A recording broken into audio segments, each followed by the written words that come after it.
place for conversations. SDAQ&A. You're safe to speak your truth. Common ground, shared beliefs with lots of room for disagreement.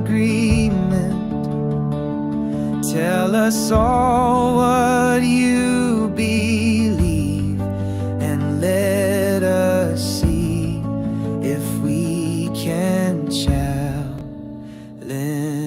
you.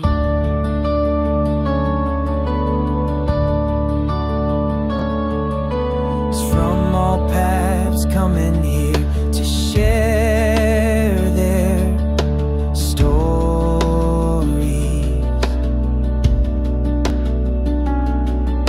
Some have left this global church, some remain and defend her.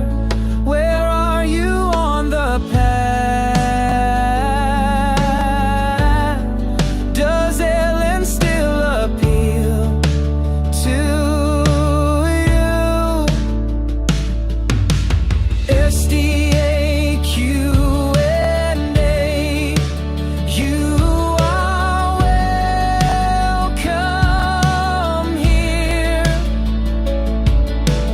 SDAQ&A, you are welcome here.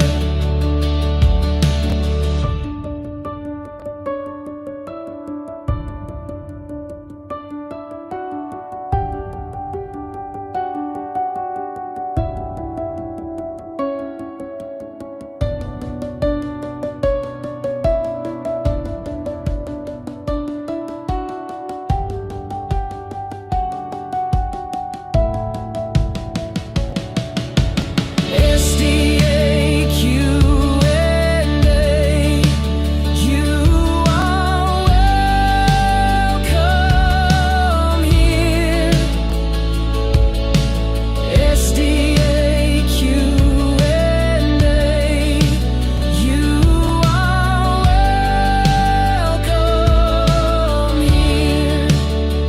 Oh, SDAQ&A, you are welcome here. SDAQ&A, you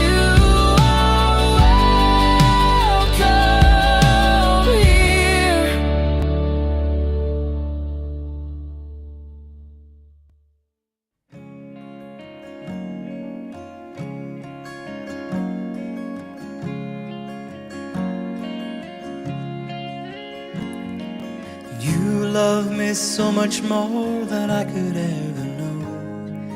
Your love is deeper than this world will ever show. And all of life's beauty shines around this moment now. The sky and the cliffs, they seem to change my life somehow. And I will never be the same. Will never be the same. Whoa, I will never be the same, never be the same ever again. Here I am waiting, Lord, my life is just for you. Please unfold all the plans that you would have me do. And if all the world's just a breath and nothing's here to stay, and all of the love we feel will save us anyway. And I will never be the same, will never be the same. Whoa, I will never be the same, will never be the same ever.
And God's will is simple. The most wretched man in hell will not be Adolf Hitler.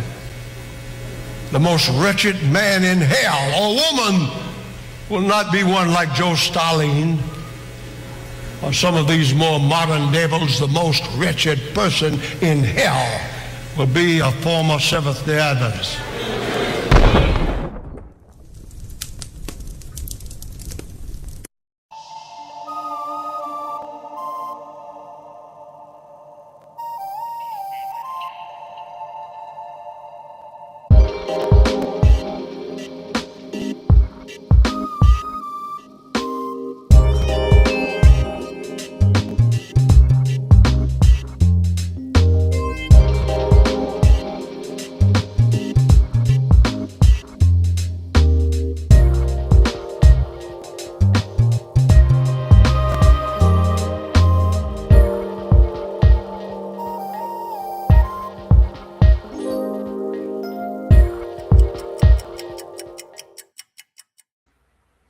Hello and welcome to SDAQ&A. I am Peter Dixon and we are episode 13, season 16. I usually try and make each season 25 to 30 episodes long, and we're entering 6 years now of going live into Facebook. But we've just hit 10 years as a channel, a platform, SDAQ&A. And coming up next month, or the month after, in April 15, is 10 years since I left the Seventh-day Adventist Church. So this is SDAQ&A, a former Adventist looking in from the outside, revealing Adventism one conversation at a time. Welcome everybody watching. Great to have you here. Let's dive straight into today's program. We're going to be going back in time to 2020 when I began season 2. And this and the whole season was, as you know, about Glacier View and Dr. Desmond Ford. Tell you what, we dug deep and we discovered some incredible happenings that, you know, I feel have truly vindicated Des Ford. So Dr. John Paulien is the gentleman that I interviewed 6 years ago now, 2020. And his interview with me was number 35 of 86 interviews. And some of these interviews I struggle remembering, but I really am enjoying the uploading experience of these to the public platform for the first time ever. So many of you have not seen this interview. Welcome to those listening on the podcast. You are hearing my voice from 2026, but soon we will be going back in time to 2020. So let's begin, and feel free to keep the chat and comments going on the side there. I'm always sitting in the background watching and enjoying the conversation as well. I endeavor today to not interrupt the chat. Is that possible? Do you want to lay your bets now to see if I can keep quiet? Let's see how we go. Here we are, episode 35, season 2. Hi and welcome to another SDA Q&A. I'm Peter Dixon and my very special guest today is Dr. John Paulien. Am I pronouncing that correctly, John? Sounded good to me. Oh, that's good. Mhm. And A little of a down under touch there, but all good. yeah. It's funny because my dad is a New Zealand boy and my mum is an Australian girl, and so we've lived half and half between the two countries. And I noticed as a young boy that it would only take me a couple of weeks in one of the countries and my accent would just gradually shift, but quite fast. I'd be sounding very New Zealand within a couple of weeks, or very Australian, depending on where I was. Well, it's great to have you here, and you're currently the professor of New Testament at Loma Linda University. That's correct. And I thought we might just kick off right there. Just tell us a little bit about what you're currently doing, and then just kind of reach back into your memory banks and tell us how you got there and your experience with Adventism. Were you born into the church? That kind of thing. Where you studied. I'll let you unpack those things as well. And then we'll dig back a little bit into the era of Des Ford and Glacier View. And as you mentioned off air, you didn't really know Des personally that well, but we're going to chat more about the impacts of Glacier View and your thoughts on that. Because you, like me, we were too young to really know what was going on at the time.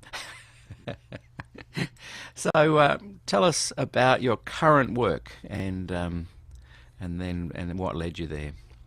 Well, Loma Linda University is kind of unique in the way it handles religion, because in most Adventist schools of higher education, you have undergraduate degrees where religion plays an important role. You have young people studying for ministry, and then most Adventist institutions are thinking of teaching pastors, perhaps more than anything else. But at Loma Linda, we don't teach pastors except for a few chaplains. It's all focused on the healthcare context, and so that means it's a different kind of teaching. It's a class full of scientists, a class full of healthcare people, and more than half of them are people of other faiths, and many of them are people of non-Christian faiths and no faith. So I'm finding that a totally different challenge than teaching at a seminary. So it's kind of good. That is fascinating. I didn't realize that. Yeah. I'm 13 years at Loma Linda, and so we have classes like God and Human Suffering, Medicine, Humanity, and God, the Art of Integrative Care. You know, that's sort of the doctrine of human nature, how everything all fits together, and healthcare can take advantage of that Adventist understanding to be more effective with people. So it's applying Adventist Christian message to the specific needs of the healthcare industry. And I think generally Loma Linda is considered to be doing fairly well. I like that because it's kind of offering up the idea of pastoral care, as your frame. Mm-hmm. Yeah, we call it whole person care, and year after year, the medical school at Loma Linda finishes #1 in patient care among all the graduating classes in California. So California must have 20 medical schools, something like that, and it finishes #1. In that category, at least Loma Linda comes in first. Yeah. Wow. Because that's, it's an integration. If you see Adventism as an integration of the whole person, body, mind, and soul is all unified, that has implications for how you treat people who are sick. Yeah, I think that's fantastic. Our smaller version of that is here with the SAN, the Sydney Adventist Hospital. Right. And been there many times. Yeah. Right. It's a wonderful place, and over the years I've known lots of the employees there, from administrators to doctors to chaplains to nurses, and who had relatives and friends work there. Mm-hmm. And when people get that right about treating the patient as the focus, and where you're aiming to treat that whole person, it creates a beautiful environment to not only be in but to work in. From all accounts that I've had from having been in there, both my daughters were born there 6 and 7 years ago. There's a really wonderful atmosphere there, and I'm sure Loma Linda has a similar feel to it. Can you compare the two? There's a similar vibe. Well, I love the bush all around the hospital there. So that's Loma Linda's more of an urban feel. It's a really tight campus with many buildings. The main medical center is about 90 meters high, and it's much wider than it's tall. So it's it's a massive operation, like nothing else, I think, within Adventism. There's, I think, 16,000 employees, just to give you an idea. Yeah. I would love to visit there. I love environments that are kind of their own ecosystem. Yeah. You could make an amazing what do they call that? The TV shows where the reality TV show of Loma Linda, and just follow all the stories. There is the movie called The Adventists, which I think is basically about Loma Linda. Okay. I forget what the producer's name was, but he's Doppelmayr, I think is the name. Right. He did a documentary on Adventist healthcare. And this is the one that helped. Loma Linda. This is the one that helped reveal that you guys live longer as well. It may have been somewhat related, but that was actually a different. Separate. It was okay. A different guy who was into the Blue Zone concept and working for National Geographic, etc. And then Oprah came in after that, and Dr. Oz. So, to have Adventism on a very large scale does have impact on society in the way that most churches don't. Yeah. I saw those interviews with Dr. Oz and Oprah.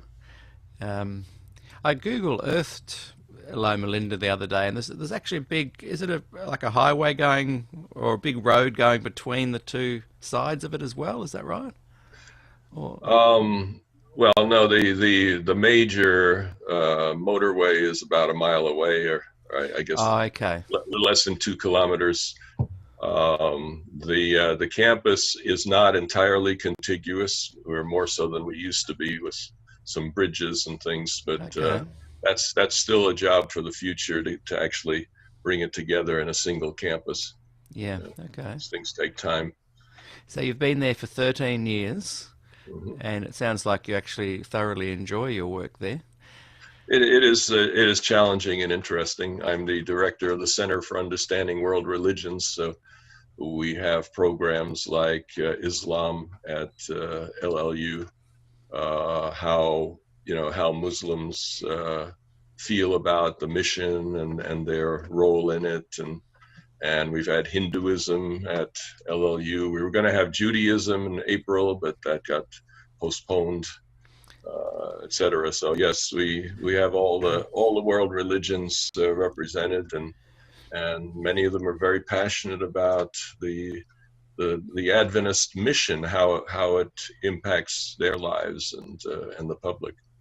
When you say you have them there, is there like classes that they run, or what's the involvement of these other religions? Well, particularly if you're going to have a medical school, then you have to have a lot of specialists in a variety of areas. Like, where are you going to find 50 Adventist psychiatrists, for example? So inevitably, there'll be people from other faiths, other Christian faiths, and other faiths, period. And in some areas, you have a lot of Hindus, in other areas, a lot of Muslims who specialize in certain areas. And so, one of the things I ask a prospective faculty member is, has God called you to Loma Linda? And it's funny, sometimes Adventists don't know how to answer that question, and Muslims do. I remember one fellow says, yes, I believe God is calling me to Loma Linda for 5 reasons. And he ticked them off. He'd been thinking about it for some time. And I said, I gave him a thumbs up, positive. Yeah. This fellow is certainly worthy of consideration. Yeah, because he literally put thought into it. Yeah. And he had been a student earlier, and he understood the mission. And he said, this is how I want to, do my mission in the future. I feel like this is where I belong. What's the history of Loma Linda as far as the Adventist Church and Ellen White's involvement with setting it up? And Can you tell us a little bit about that? Well, it was her vision, the idea that we should have a medical school and that it should meet the highest standards.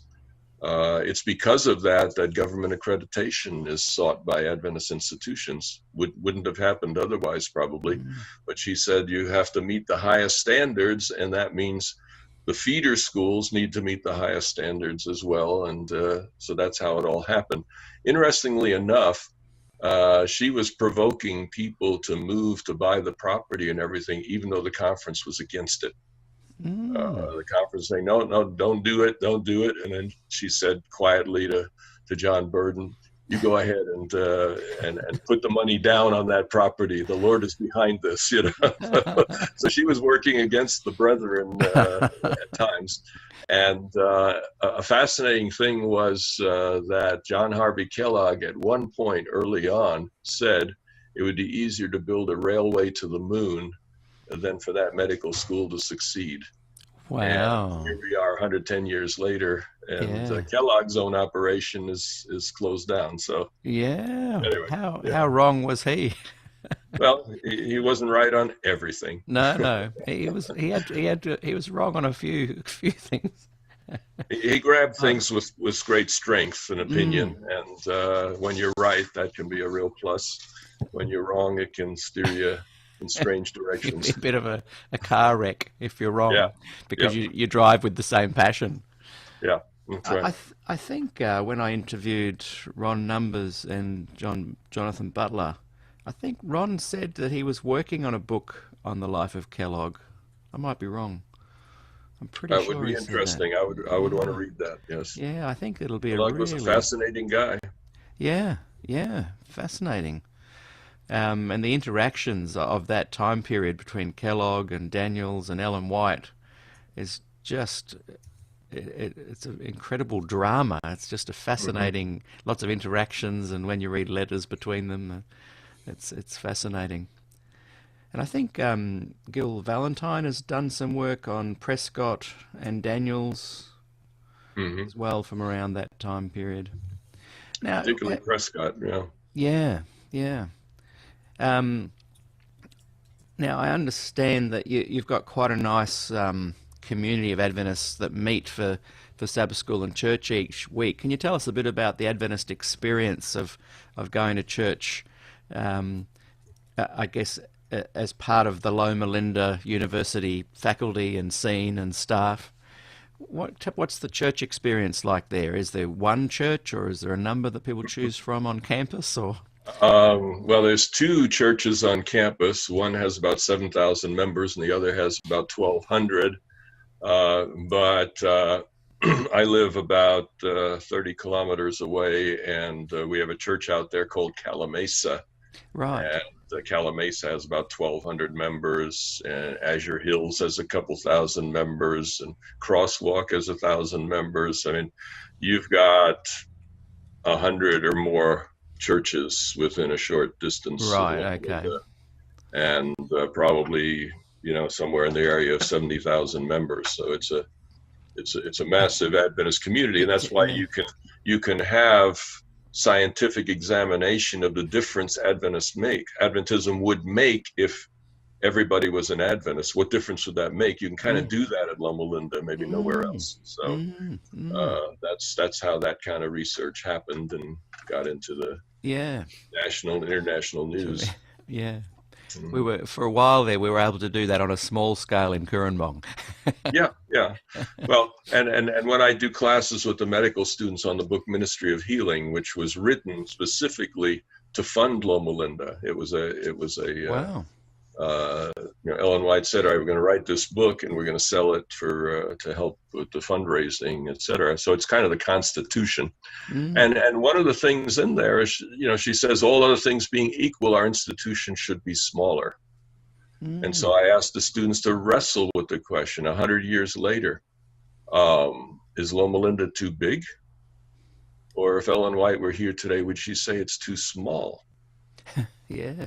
Because one of the challenges with the current healthcare crisis in the United States is all the other centers are coming together. They're amalgamating and creating huge hospital systems of 50, 100, 200 hospitals. Is Loma Linda too small to survive?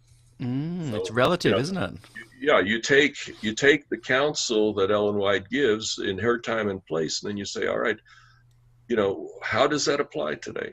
And the size is an issue. Is Loma Linda too big or too small? Sometimes I think it's too big. On the other hand, if it was much smaller, we wouldn't have this rich diversity that we have, of all the different religions working together to continue the teaching and healing ministry of Jesus Christ. And they all know that phrase. I mean, everybody's aware of what Loma Linda is about. And it's an exciting context that you won't find anywhere else, it seems to me.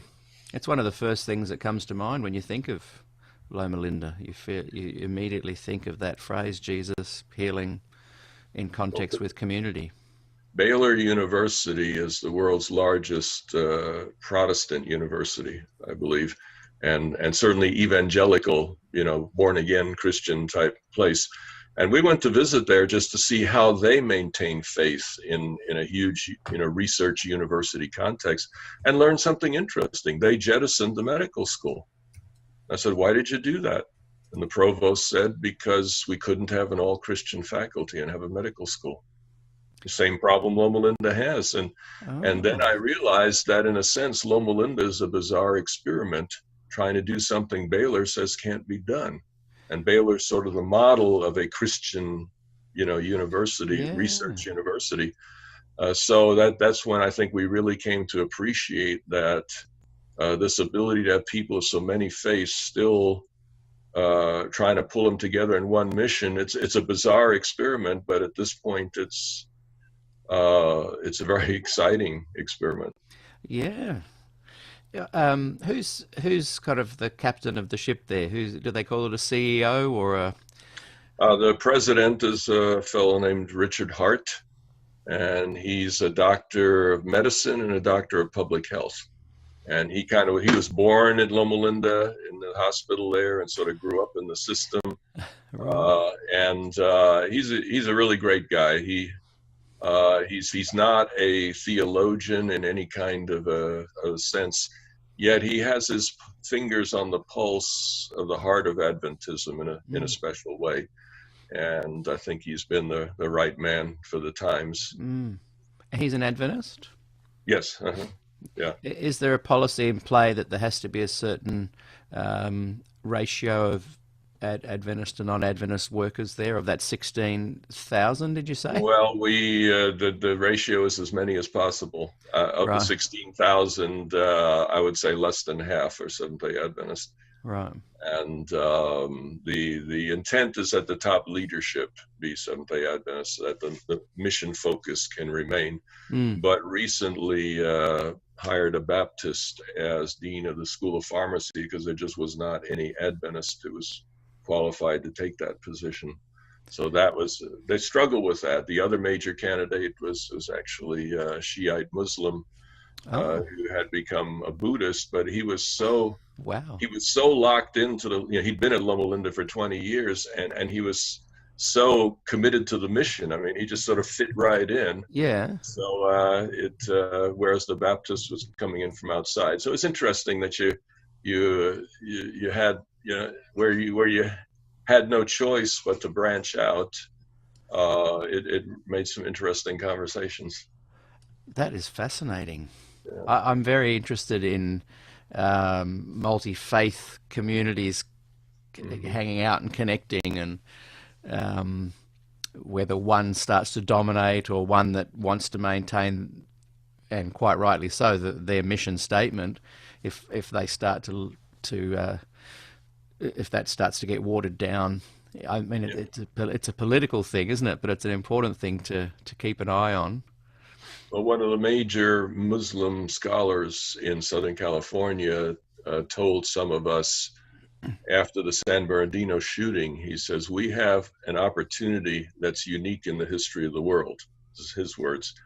He says, this is the first time in human history that all the religions of the world have been brought together in one place in the context of religious liberty. He says, I don't think that's happened anywhere else. And he says, here we have the opportunity to bring reconciliation and healing that was never really possible before. And he said, Yeah. we're looking to Loma Linda to take the lead in that because you're already doing it.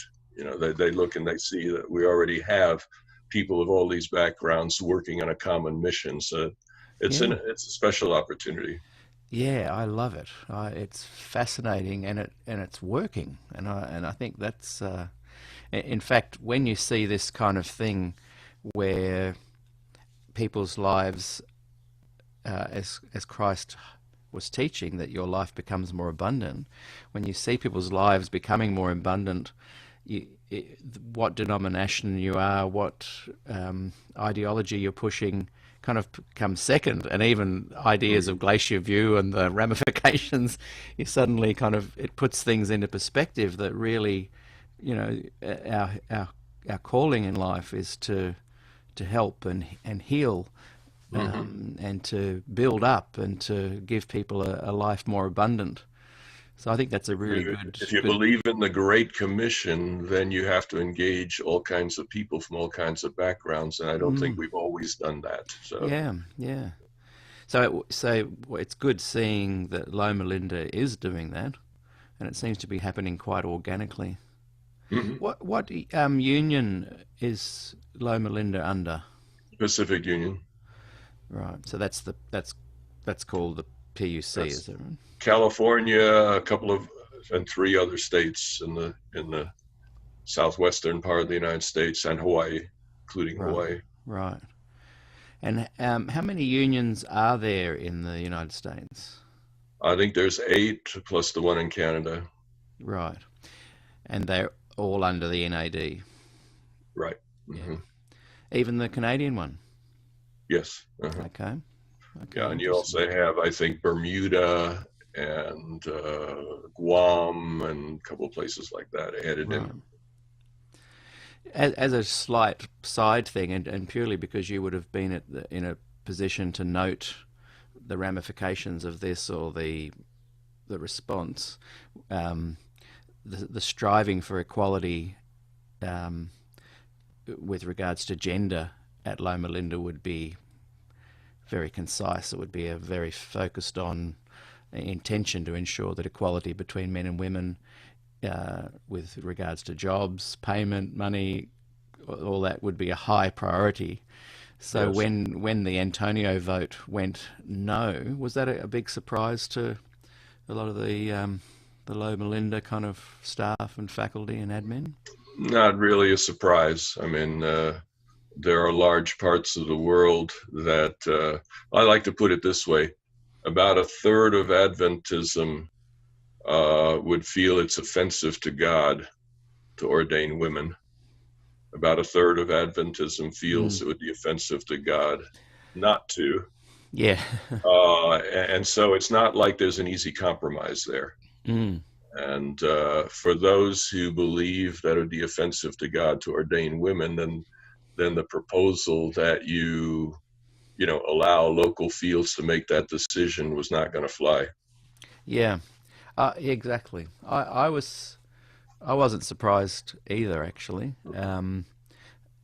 I hoped that the various unions and uh, parts of the world could decide for themselves. hmm Um, Now, what's your understanding on Ellen White's involvement with setting up the unions? Wasn't she quite keen to head off at the pass this idea of global kingship or kingly rule? And so she was quite involved with setting up the unions, was she? Yeah, that would be a question to ask Denise Fortin later Okay. on, particularly. But yes, that's my understanding is that Yeah. the unions were developed in Australia. The concept was developed in Mm. Australia with her encouragement. I think her son was very much involved in that as well.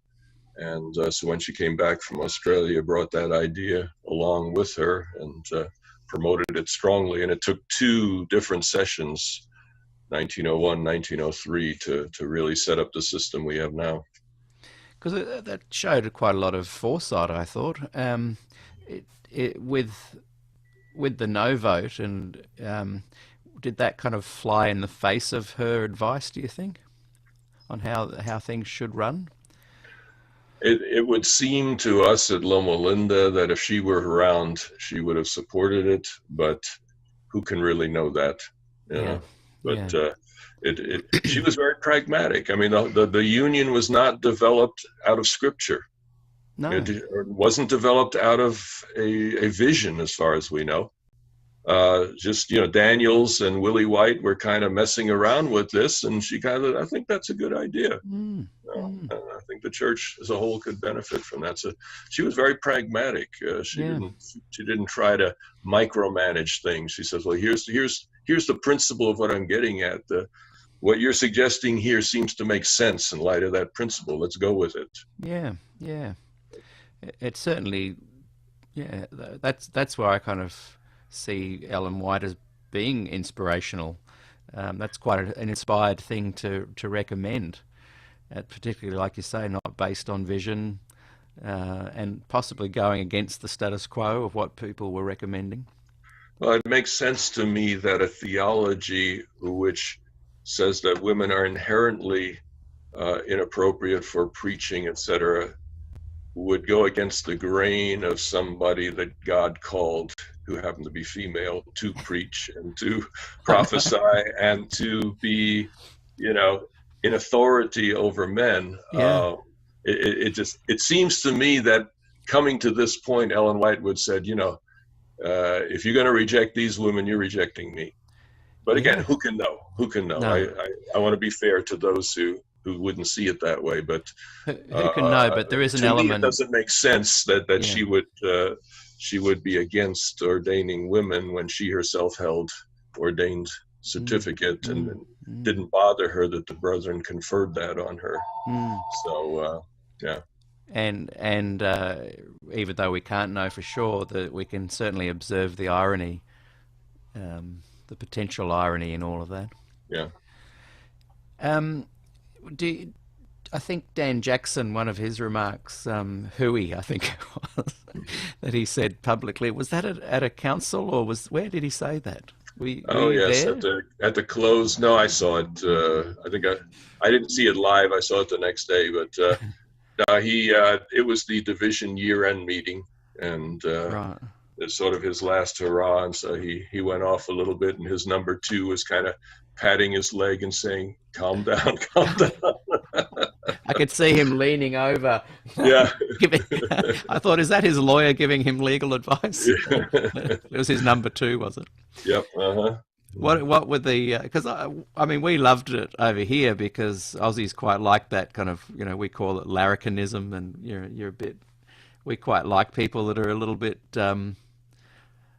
What's the word? Not sacrilegious, but we don't. Snippet. Yeah. We don't. We like to feel that the hierarchy doesn't, just because you're at the top of a hierarchy doesn't make you more important than anyone in the hierarchy. And so our politics over here, as you would know, and if you watch any Australian news, people are often having a go at leadership. That's right. So he won a lot of points. There was a lot of Dan for president for a while there. Understood. I like him a lot. Yeah. Do you know him personally? Yes. And can you tell us a little bit about him? Is he what's his? He is what he seems to be. Okay, I like that. Dan Jackson is speaks his mind, and he can be even a little more radical privately than publicly. But on that occasion, he let it all hang out. So that's the real Dan Jackson. I love it. Yeah. Well, if you're in conversation with him, let him know he has lots of Aussie and New Zealand fans. As I'm sure he already does. Put a good word in that we'd love to have him on the podcast as well. I would imagine that he would be open to that, since I think he's retired as of 2 weeks ago. 2 weeks ago, I heard someone mentioned that the other day. Oh, that would be wonderful to include him in this in the podcast, because even though our focus, not that anyone watching this interview, our focus is on Glacier View at the moment, but the podcast has before and will continue on with many other topics relating to Adventism. So maybe when this series is finished, we can approach him, and I'll ask you to put a good word in for us. What about Ben Carson? What's Is there an ongoing connection with him and Loma Linda? Is that where he was based originally? No, he was based at Johns Hopkins. That's right, yeah. If you talk about the 5 top medical institutions in the world, Johns Hopkins would probably be in there, and he was a major player at Johns Hopkins. That's not far from Washington D.C. Right. It's in Baltimore, and he goes to Spencerville Church. I met his son there not too long ago, and so yeah. Ben Carson's very much connected with the church, and he would have an interest in Loma Linda, I guess. He has been to speak once or twice. Yeah. Yeah. Now that he's in a political role, I think Loma Linda kind of likes to stay out of that as much as it can. Yeah, because that can make enemies that you don't need to have. Yeah, it's interesting that, and that just reminds me of that might be a good segue into the Des Ford kind of topic. I remember soon after Glacier View, and I was just a young person at the time, but in the early 80s, it seemed that if you defended Des or asked him to speak, that you would possibly go on a blacklist somewhere. And even in recent years, when I invited him to speak for us here in Kurrambong, maybe 6 years ago, it was planned to be on the high school campus here in the music hall, and last minute, about a week before, I got a call from the conference president saying that it wasn't to be on Adventist soil. And so it seemed that even recently, after he died, the memorial that was going to be on Avondale College, that last minute pressure came down from above, and they were told not to have Des Ford's memorial service on Adventist soil. So again, it seemed that if you then later on now say, well, I think it should have been, or it defines your status and puts you in jeopardy in some ways of being accepted within the Adventist community. The last time he was at Loma Linda, the meeting was held in the Campus Hill Church, which is on the campus. It's not the main church where Randy Roberts is pastor, but it's actually renowned because that's the church also that used to have Ralph Larson and the sort of the right wing as well. So they just sort of they're open to both sides, equal opportunity. Yeah. While at the same time saying we are loyal, faithful Adventists. So I was actually asked to chair the panel when Des was there. So that's the last time I saw him face to face. Now I think that's on YouTube, isn't it? That panel discussion. I suspect it is. Yeah, because I think in doing a little bit of research into you, I came across you speaking, and I'm pretty sure it was on that panel. Mm-hmm. It's a very interesting conversation, actually. Mm-hmm. I'll try and find it and put the link below later as well. Did you feel that you had to be a bit careful? Like, for example, SDAQ&A, we invite people from all spectrum, all different sides of Adventism to present their views. When George Knight was interviewed the other day, he said, when I look down the list of people being interviewed, they all seem to be more the liberal, progressive kind. But that's certainly not the plan. It's not planned that way. Mm-hmm. They just seem to be a little bit more open at the moment than they once were. Well, I was dean at the time, and I didn't feel like I was under any pressure. Right.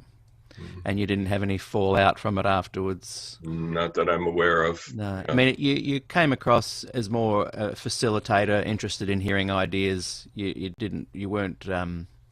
You were doing what you're supposed to do in that role, where you're not kind of championing a view. You say, let's hear your views and share them. So let's lead in a little bit to your... Just for history, earlier that week was the only time I ever met Graham Maxwell. Oh. And I think Graham and Des were not exactly on the same page. Yeah, tell us about that encounter. And so I said to Graham, in full disclosure, you need to be aware I'll be chairing the meeting with Des this weekend. so I said, but he didn't take it. He wasn't mad at me or anything like that. We got along just fine. So, can you tell us a bit more about that encounter? What he was like, and Oh, he was delightful. He was he had this wonderful British accent and just a booming, bass voice and so on. A little bit like mine, I guess. And no, we just had a delightful time. It was fantastic. So Yeah. had I've a great actually time with him. I've actually had someone in the comments reflect on your voice and how good it sounds, and they want you to go, "Hello, I'm Johnny Cash." Well, as some people would say, it's made for radio. Yes. So, In Australia, we say, "Oh, yes, he has a great face for radio." yeah. Not you. I'm not saying you. Well, I was implying that, so it's okay. So let's talk a little bit about Des. You did know him personally, but not too much. Can you tell us a little bit about Des and his not his role in your life, but the connection you had with Des? Well, I think I probably met him 4 times, something like that, and usually it was in these meetings where there might be 30, 50 people or something like that. So in that context, I'd get to size him up, and then maybe afterward we get to talk for a minute or two, something like that. Probably the most significant single encounter would have been that one at Loma Linda more recently, when we were engaging on the platform and stuff, and then he came to visit me in my office for about an hour later on, and so we got to talk at that point. So that was talk about a number of things. I don't remember the details too much, but that would have been my number one. I think twice we engaged each other a bit with email and so on. When would have been the first time you actually met him face to face? What year? I would imagine it was before Glacier View. Oh, okay. When he was doing gospel presentations around the United States. Probably at the time he was at PUC, he made it easy for him to travel different places. And I was in New York City at the time, so I would imagine it was a meeting in one of the churches or in New York City. And I said, well, I gotta go hear him, because I'd been listening to his tapes at the time and reading some of his materials. So were you actually at the famous forum, 1979, October 27? No. PUC forum? No. But No, you'd I heard was the not. tape. You'd heard the tape of it. Yes, later on I did. Just a quick aside, Jill is watching and she's said that Des always spoke well of Graham Maxwell. He was a Christian gentleman. They got on well. The differences were theological. So that was a nice little... Right. And, I sensed that very much. In From my him, visit with from him as Graham, well. that he's a very, very warm person and so forth, but they had some theological differences, certainly. Yeah. We had a small group here that kind of started soon after the no vote. It was just a collection that would gather at the local takeaway and chat and have a milkshake and a burger, a vegetarian burger, of course. And it became apparent that we were very much on the same page with women's ordination, and the conversations were very positive. But within 6 months, we realised that all 6 or 7 of us had very divergent theological views. But what was great is that we were able to put that aside and enjoy each other's company, and then the differences in our theology became quite great fodder for fascinating conversations. And I think sometimes people lose sight of the fact that it actually is possible to hold divergent views but still get along with people. Well, I grew up in New York City, and What that part? makes me half of an Australian, I think, because the personalities are quite similar. So that's what I'm sensing. Because when I came and taught at Avondale, everybody was kind of like saying, "Well, you just fit right in here." And I says, "Well, I'm a New Yorker, and we tend to be a bit sassy and get in each other's face and stuff." And so it kind of felt like home in many ways. But as a young pastor in New York City in the 1970s, I grew up in a German church and a German family, and Germans can be big on performance and doing the right thing and keeping backbone and stiff upper lip and all that kind of stuff. So I think my sense of faith was pretty much on the more legalistic side. And I think Des's message was just what I needed to hear. I think Bob Brinsmead also was influential during that time, during his gospel phase, in that it was a way of expressing the gospel that would allow a legalist to believe that God could save you, without breaking some higher principle than even God. Yeah. The legalist, it's kind of like even God can't break the law because it's like this higher principle, and so the idea that you could be saved in spite of all the mess you've made is a tough one. Yeah. And, very hard for a legalist to do, and the way Des and Bob expressed it was that in Christ that legal debt was paid, and it was a very persuasive way of going about it. Today I probably wouldn't lean so heavy, and you may have noticed in that panel discussion I kind of pressed Des on, is righteousness by faith the only way that you can talk about these issues? I liked that question. Other ways in the New Testament, etc.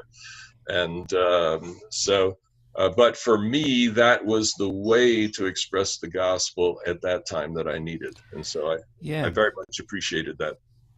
Yeah, well, I think if you can, one of the great things I remember thinking early on as a young boy, even hearing Des here at Avondale, all I remember was him saying the gospel is the good news, and that the word gospel, I think, even means good news. and that your the salvation. Greek word for gospel is the word for good, and the word for report. That's a good report. And also that your salvation is assured. And I think what was leading up to the Glacier view, and when you listen to the tape of him in 1979, you see this good news, you see this salvation assurance. I think he was just coming up to the edifice, the stone wall, the fortress of Adventism that seemed to be more, as you say, more legalistic. And whether you take your righteousness by faith or your good news or different paths to salvation view, it all still lands on the side of what Des was trying to do. Some scholars will say, but I disagreed with Des on this. Yeah, but I don't think you disagreed on your assurance of salvation. I don't think you disagreed on some of the points of the good news of the gospel. Whereas there were people on the other side who definitely saw Des as a threat. Can you unpack just a little bit more about what Des did for you personally, and perhaps switching on a bit of a light with the good news we're talking about, and then just share a little bit of your thoughts surrounding Glacier View and why others may not have seen it as positively as you now do? I think one of the big challenges is this: the Adventist pioneers believed and acted on the idea that the gospel message needs structure. It needs an organization. It needs a system that will create efficiency and get the gospel out. And in many ways, the Adventist institution's been very successful at that. When you see the hospitals around the world, when you see the schools around the world, the institutions, etc., the ADRA, etc., Adventism has punched way outside of its weight in terms of being effective in mission and getting it out there.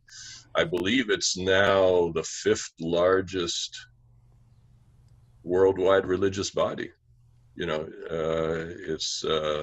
Protestantism is split up into many entities that are only loosely connected. But when you got Catholicism, you have some of the Orthodox groups are larger than Adventists, etc. And maybe Southern Baptist might be larger than Adventist, but they're not so worldwide as Adventism is.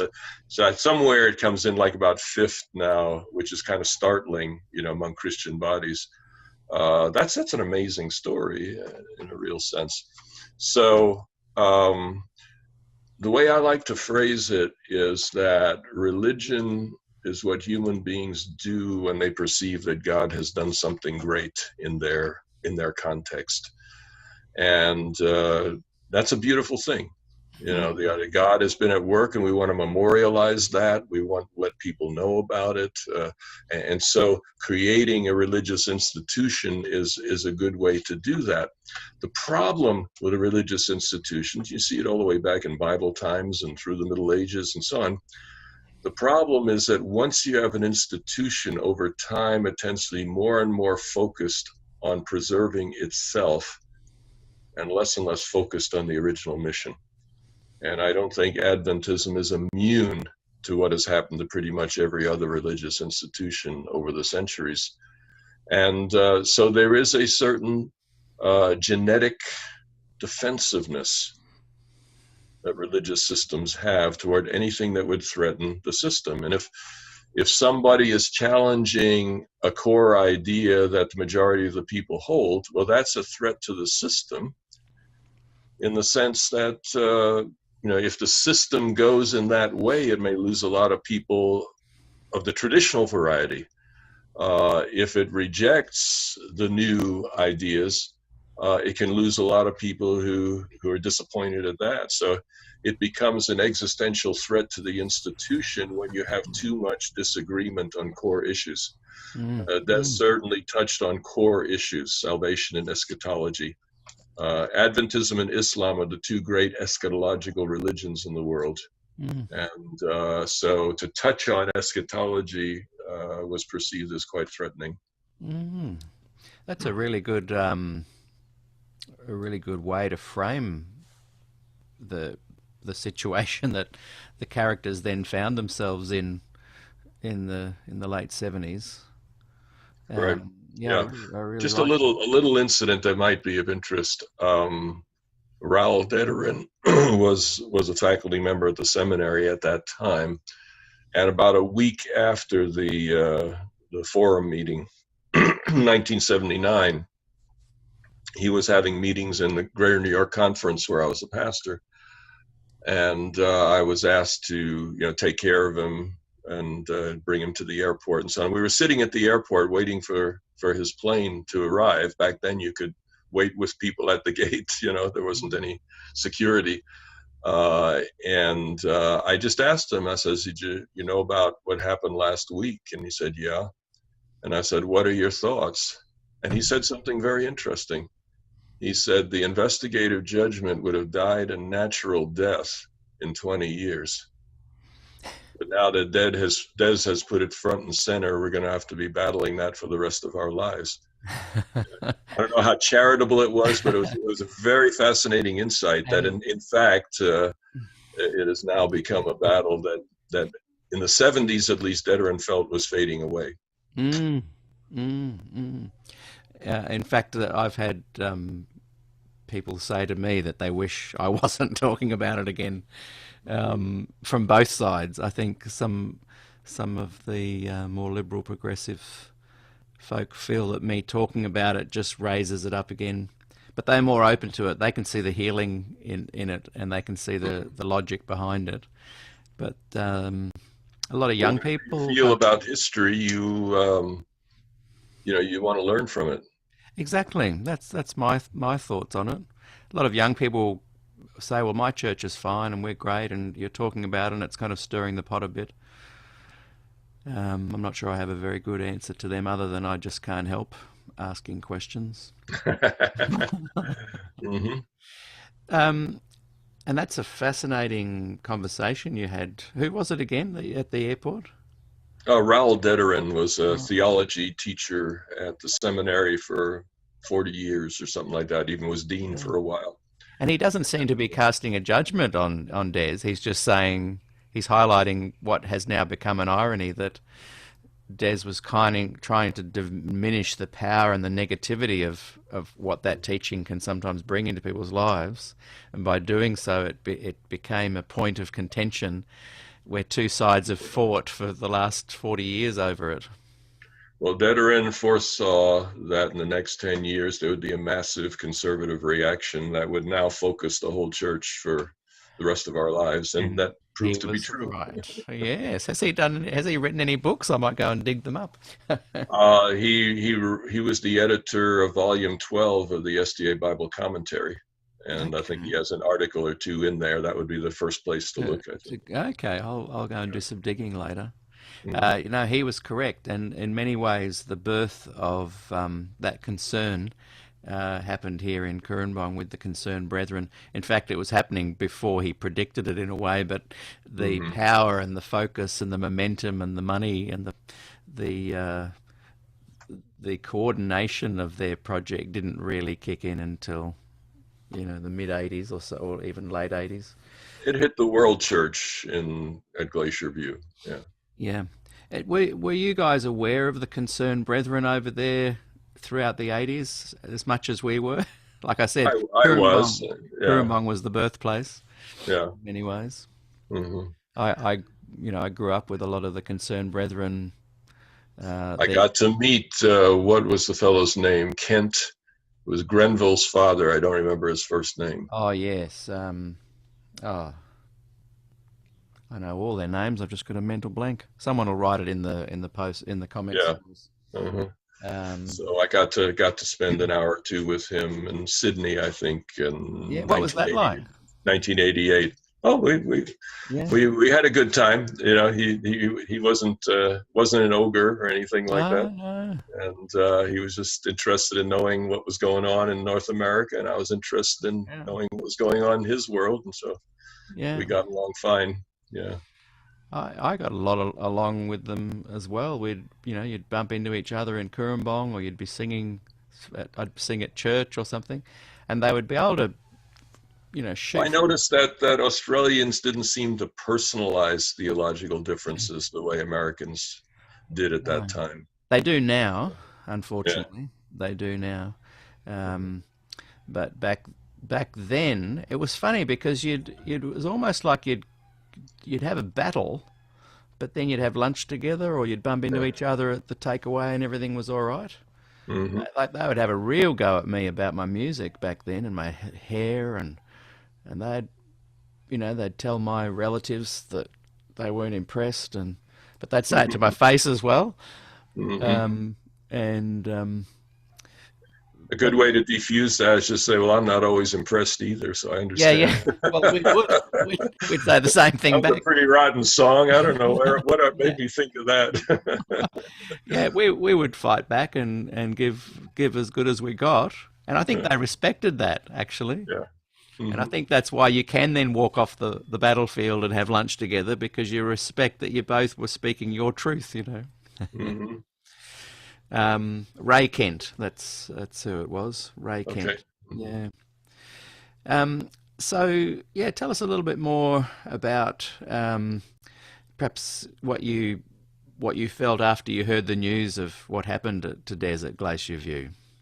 Well, one of the things that happened was after Glacier View, that in itself was disturbing because I was hoping that the church would be open to listening and maybe finding some common ground, etc. And it was disappointing that it didn't turn out that way. But one person who was really, really close to me basically said, after Glacier View, you can be an Adventist or you can be a Christian. You can't be both. And that idea was really troubling to me as a young pastor. And I remember I had a hardwood floor in Brooklyn, New York. And I remember lying face down on that hardwood floor, kind of pounding the floor. And that was, just saying, God, what do you want me to do? And that was truly a tectonic moment for me personally. And I can only give testimony to what I experienced, but it was like a voice in my head, not an audible voice, but I just heard these words at that moment, and it was the disciples never left Judaism, Luther never left the Catholic Church, and Ellen White never left the Methodist Church. They were all thrown out. So my mission is for you to stay, and not to provoke people with unfair criticism, etc., not to provoke people to throw you out, But if you're thrown out for speaking the truth, that will be my indication to you that I've got something better for you. And probably at the time, I wondered if I had long to last. And I have found that in many, many parts of the world, most parts of the world, Seventh-day Adventists are very hungry for honesty, openness, authenticity, and truth speaking, even when it hurts. And sometimes you develop some interesting enemies, if you want to call them that. But on the whole, people have responded with that kind of openness as in a very positive way, and so I'm still here. Yeah, and it seems like it's more of the conservative fundamental movement that are in the ear of the admin guys at the top. So there's a bunch of people in the middle who would love to just explore ideas and accept each other's differing views. And I felt The positive thing I take from that is and that is this. I have God's personal assurance that if I'm still here, then God is still with this church. For all of its flaws, all of its challenges, feeble and defective, all that kind of stuff. In spite of all that, for me personally, if I'm still welcome here, then God is still working in this church. And that makes me a Seventh-day Adventist, in spite of all the challenges, in spite of all the things that have happened through the years, in spite of no votes, the things that I felt were positive. If God is working here, then this is a place to be, and I want to be where God is at work. So I'm still here. I'm just going to get a drink of water. Sure. And while you're doing that, I just want to correct. I said Ray Kent. It's Andrew and a few others have corrected me. It was James Kent. I spoke to Ray Kent the other day on the phone, and that's why his name popped into my head. Okay. Of course, Ray Kent is a different person altogether. So James Kent. When I spoke to Bill Johnson, he spoke quite confidently that this current sort of compliance document, which may shift some of the more liberal progressive members' views on their security within the church, it may challenge them a little bit. He seemed quite confident that rational heads would kind of prevail. What are your thoughts on that? We've had six unions warned, 2 were to be reprimanded, but it was downsized to a warning. Yeah. Well, it remains to be seen, obviously, but I've found the collective wisdom of church leadership is quite remarkable most of the time. And so we'll wait and see how it plays out. But I have a lot of confidence in the collective wisdom. I understand there's some people disappointed enough to leave, some people who think I'm clueless for staying, whatever. But to me, I know most of them personally, and I have a lot of confidence in them collectively. And there's a wonderful camaraderie amongst teachers, admin, scholars, that is very strong and profound and kind of would exist whether the Adventist Church fell away tomorrow or not. There's something very special I'm noting when I interview the scholars and the teachers and the administrators. There's a bond there that I think is quite lasting.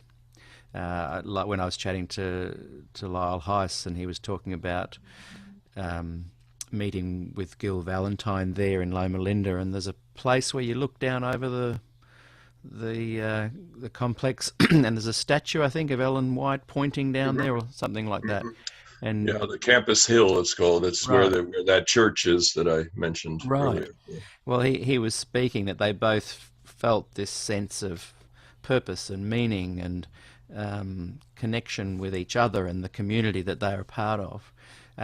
Sadly, for my generation, which is a little bit under the baby boomer kind of generation, we didn't feel that because the baby boomers that stayed would kind of huddle off in corners and speak in hushed tones, and they had wonderful camaraderie within their community. But the young people, I was about 16 to 19, I guess, during those years, we were suddenly like, right, where did all those cool young pastors go? They've all left the church.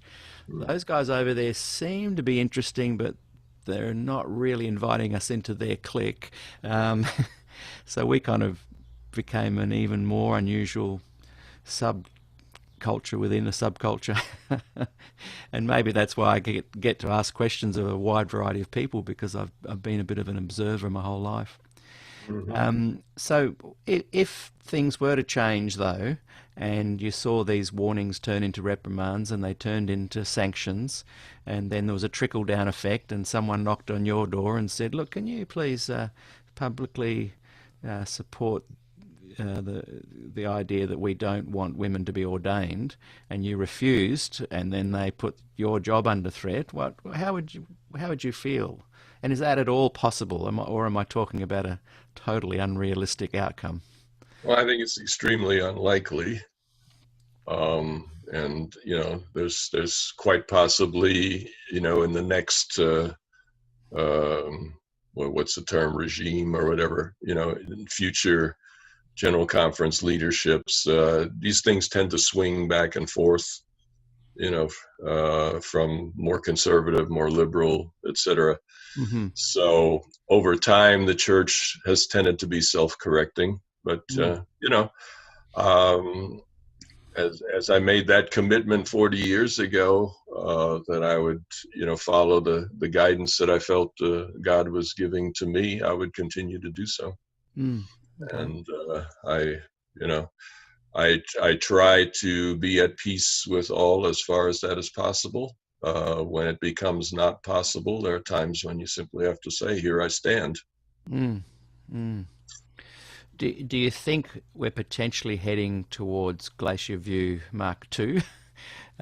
Similar leadership as part of the dynasty, similar kind of fear to say your views publicly.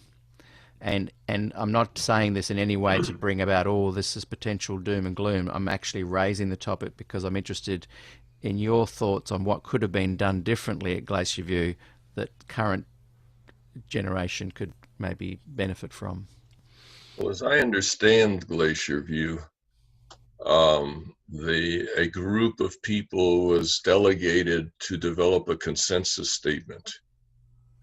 And that consensus statement was hashed over, was brought to the larger group, was modified, and then was voted, as I understand it.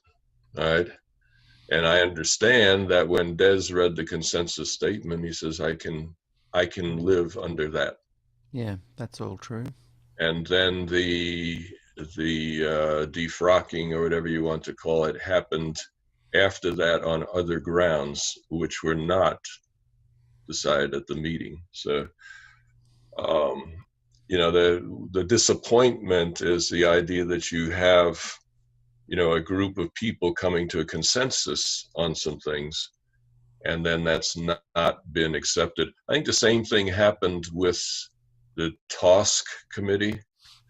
We were told going in by the chair of the committee that the goal of the committee was to reach consensus as possible, and if not, then to offer solutions. And it seems, if you can't get a consensus from a committee that was actually hardwired to come out on one side, and that committee couldn't come to a consensus, then the only solution that would make sense is a solution that would allow all sides to find common ground. And to me, the Scandinavian approach is the closest thing to a solution there is, in that it respects those who don't want to ordain women. At the same time, it respects those who want to treat women equally. And you can accomplish both of those goals by, in a sense, abolishing ordination which is not a biblical concept, even though the word is in the King James Bible. That's brought a lot of confusion, but ordination is a Latin term and came in centuries after. So we are following a concept and a practice from the same church that brought us Sunday.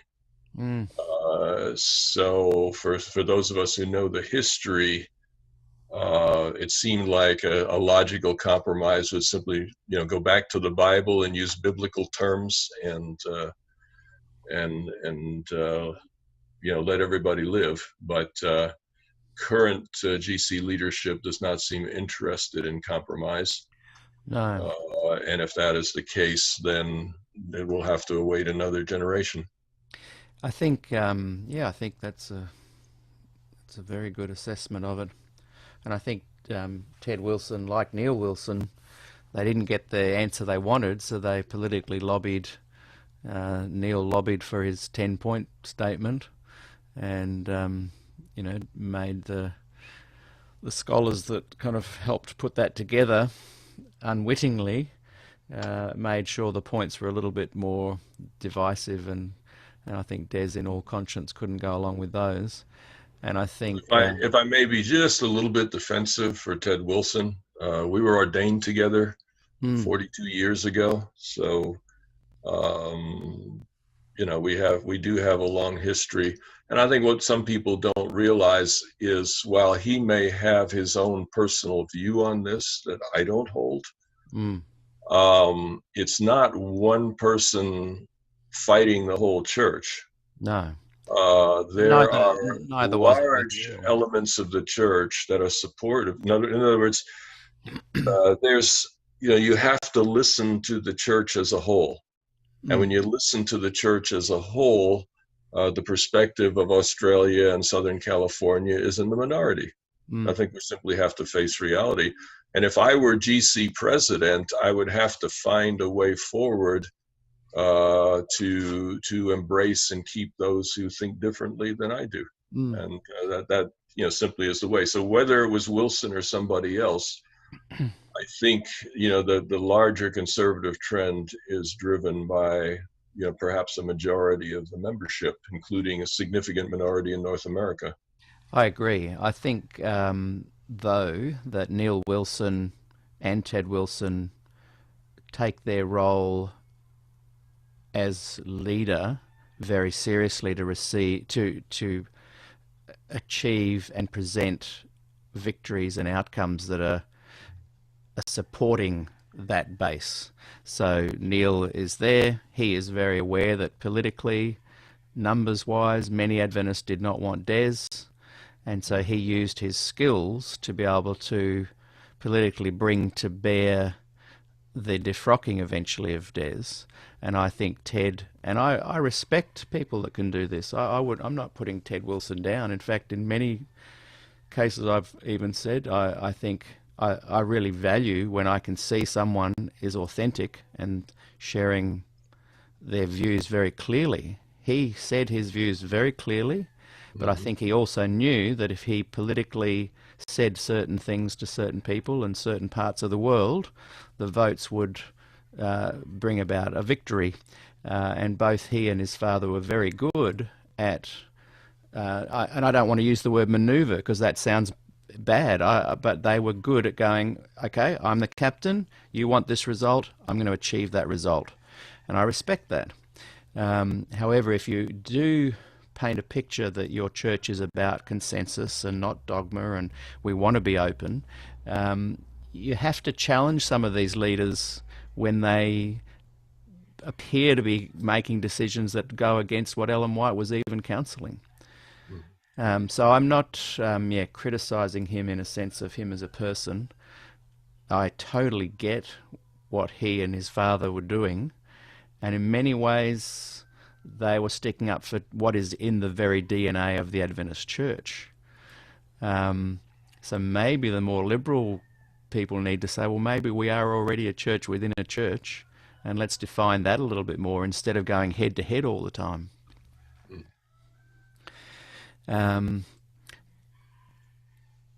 Do you think that other colleagues at the time reacted similarly to you? Like, how did the other colleagues react?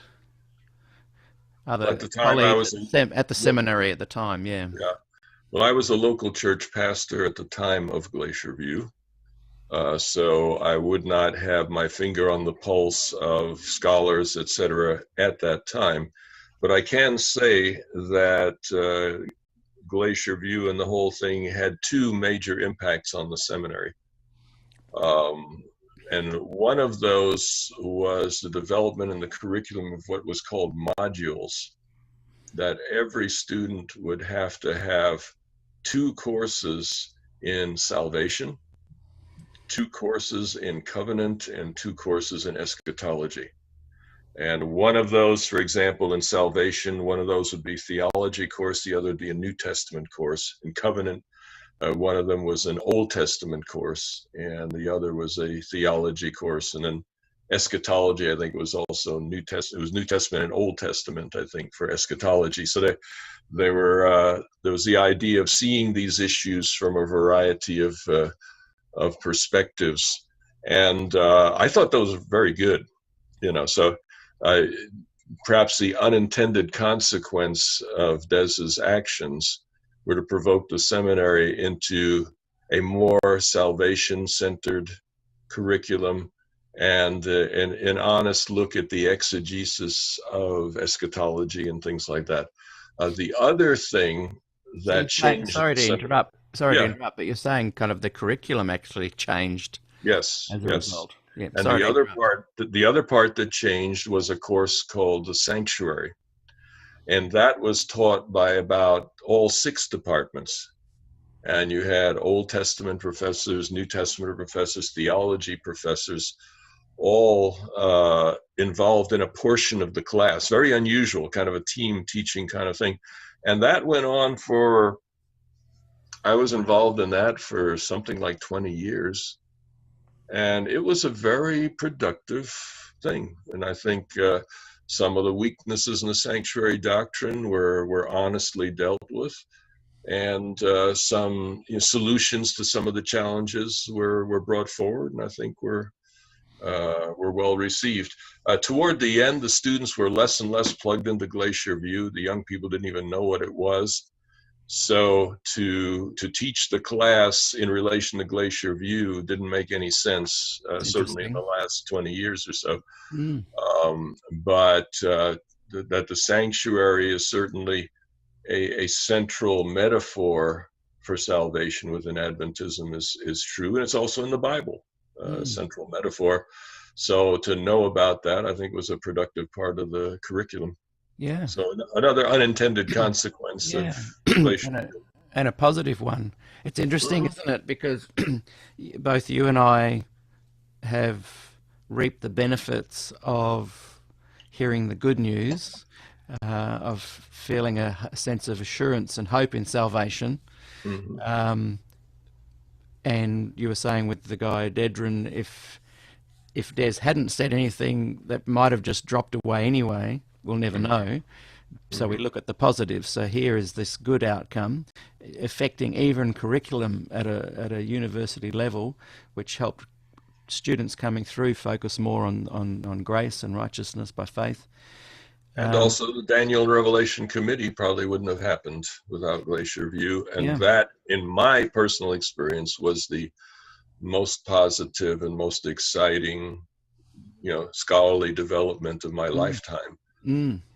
Where you had 25 or 30 of the top Daniel and Revelation scholars in the world getting together for like a week at a time for many years. For me, what a learning experience.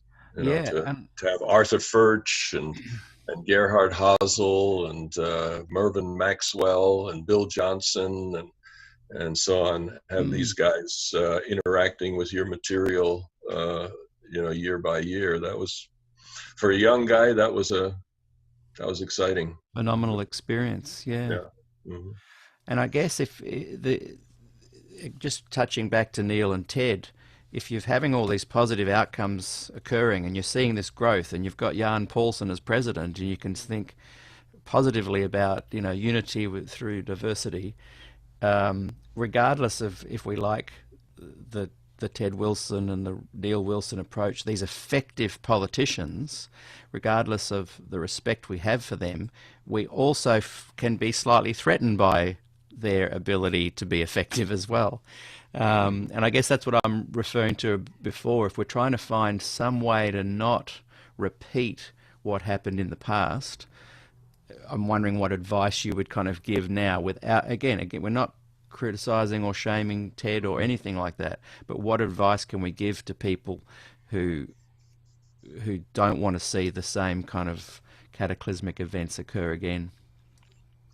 Well, I think being positive voices, and that means knowing the other side on the issues. I've had the tremendous privilege through the years of doing seminars and teaching classes in Africa, South America, Asia, Australia, etc., around the world, Europe, etc. So being on all 6 inhabited continents and having the opportunity to teach and so on, you learn a lot doing that as well, because your students are each coming from a different perspective.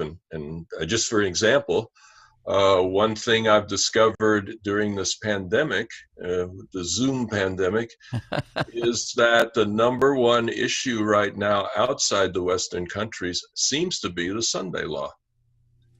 That's what people are buzzing about. And the reason they're buzzing about it is because it's the one clear, specific sign of the end that you can actually say, hey, when this happens, we know that we're there. So I have been pushed to do an intensive study of, how the Sunday law concept came to be, what its biblical roots are, the things Ellen White said about it, and how all of that fits in with what we learn from the Bible about prophecy in general. And it's been quite an interesting study. So you can use that type of specific fascination by people to teach them some things about how prophecy works. Here you have an unfulfilled prophecy. Well, how do you understand unfulfilled prophecies when we tend to get them wrong all the time? Well, you go back to the Bible and look at fulfilled prophecy, and you see how God moves from prediction to conclusion, etc. And you discover that, first of all, God is consistent. So there are patterns in what God does. Second of all, God is not predictable. Sometimes he doesn't fulfill everything that he says he will do. Look at Jonah. Because things happen, the circumstances change. And, look at the Jonah story. Third, God is creative. He's constantly doing new things. So you put those 3 together, and unfulfilled prophecy calls for a little more tentativeness than we tend to do. I think most Adventists look at a thing like the Sunday law and they say, well, she said it, so it's going to happen exactly that way. But that's not the way the Bible worked. And I think to apply biblical principles to the Bible but not to Ellen White is to denigrate her prophetic role. If she is a prophet along the lines of the biblical prophets, then she is subject to the same rules of engagement that God applied to the prophets in the biblical times. And so that teaches people some dynamics that they would not have known otherwise, and can maybe have that's what I mean, being a positive voice and saying, okay, you guys are interested in this detail. So rather than me just saying, hey, you run down that road and you end up blowing up Nashville and all kinds of stuff, crazy stuff you've probably heard about. That hermeneutic, in a sense, is a dead-end hermeneutic, but you don't get anywhere telling people your hermeneutic stinks, so that's why you're talking silly. No, you say, let's go to the Bible and let's reshape our hermeneutic based on what the Bible clearly teaches. And then with a fresh understanding, maybe people can start coming together in a more positive and healthy way. So is it often a fool's errand? Perhaps so. But if you are where God wants you to be, you speak and you do your best to move things forward and let him worry about it. If it gets kiboshed in a way that's detrimental to God's mission in the world, that's his problem. Yeah.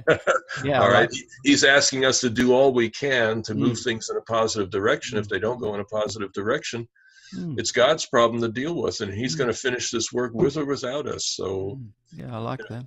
if the It's like, church goes belly up, God's still going to succeed. So I yeah. don't have to micromanage the church to a certain outcome. If other leaders feel differently, they might find themselves one day working against God. So I like that. I don't want to do that.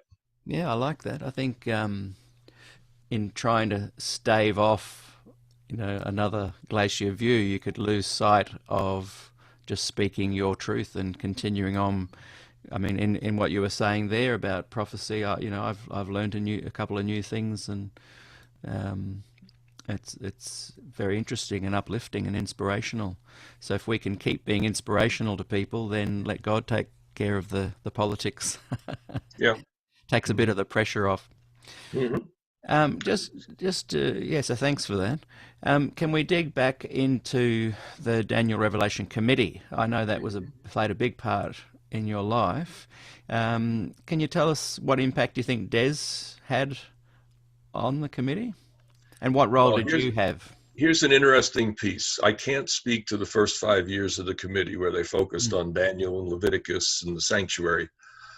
When I arrived to deliver two things. One was hermeneutics, how you handle the book of Revelation hermeneutically, how you see its relationship to the Old Testament and the New Testament and all the rest of that. So I had a paper on hermeneutics and a paper on the seven trumpets. And I remember specifically Bill Johnson saying, after hearing my paper on hermeneutics, he basically said, folk, he says, I think this is a shift in this committee's work. I says, what we're hearing here.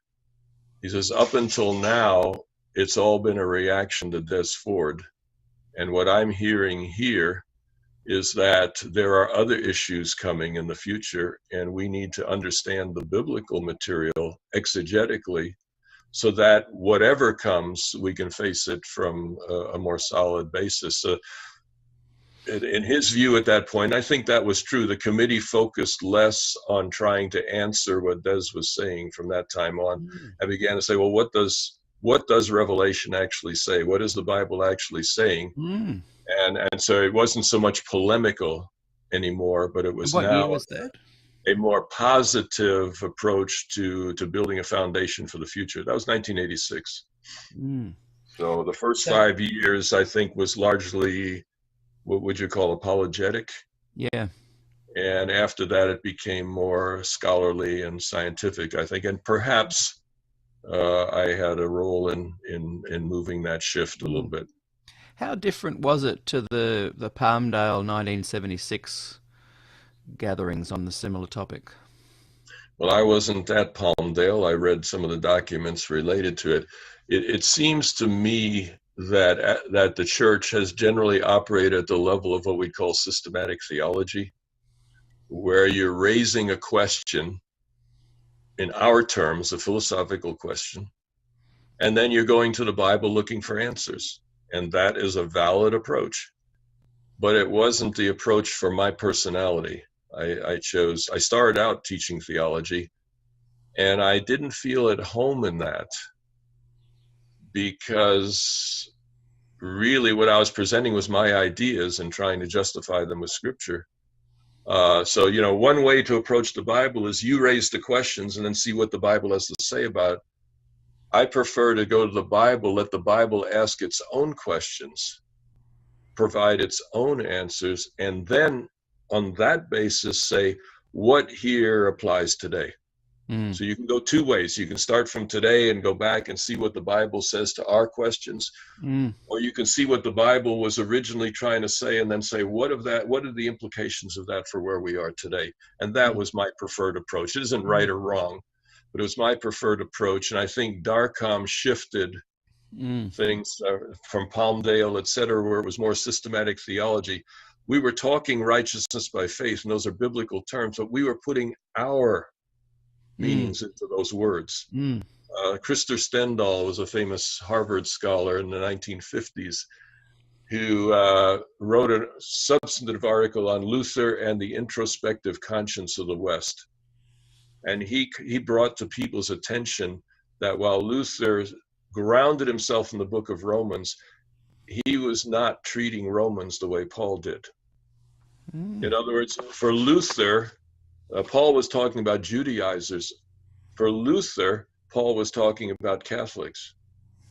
Yes. And so Luther took Paul's writing, but infused it with his questions, his issues, and reshaped the church on that basis. And it was a powerful act. But Stendhal was saying, and I think he was right in this, it's time to let Paul be Paul again.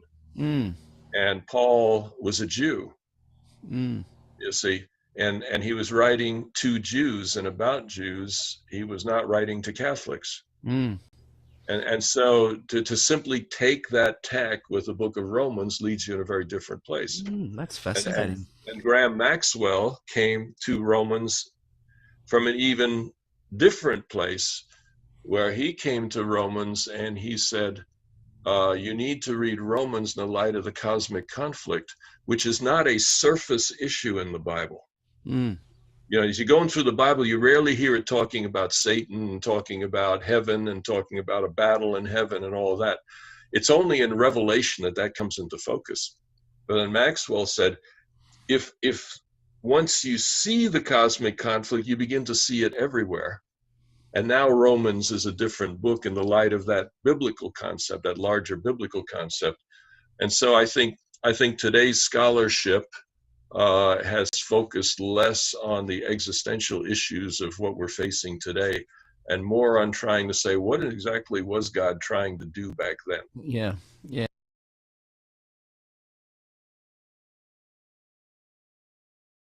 Now, I'm just going to pause there for a moment. Where am I going? Hang on a second. Am I here? Yes. Just pause that for a moment. It's a good place to mention, and I totally forgot about this. Today's sponsor of this incredible interview is Modo Sapien. And Modo Sapien has been someone that has spoken often about Graham Maxwell. And it's clear that John Paulien was also very intrigued by and a supporter of Graham Maxwell and the way he viewed things. And so I'm going to mention a few times in today's show Graham Maxwell, and a big thank you to Modo Sapien. Give him a big thumbs up and a thank you in the chat, everybody. One of our regular members here on SDAQ&A, and he is particularly wanting to sponsor and head people into the direction of speakingwellofgod.org, and check out Conversations About God and Can God Be Trusted. Now,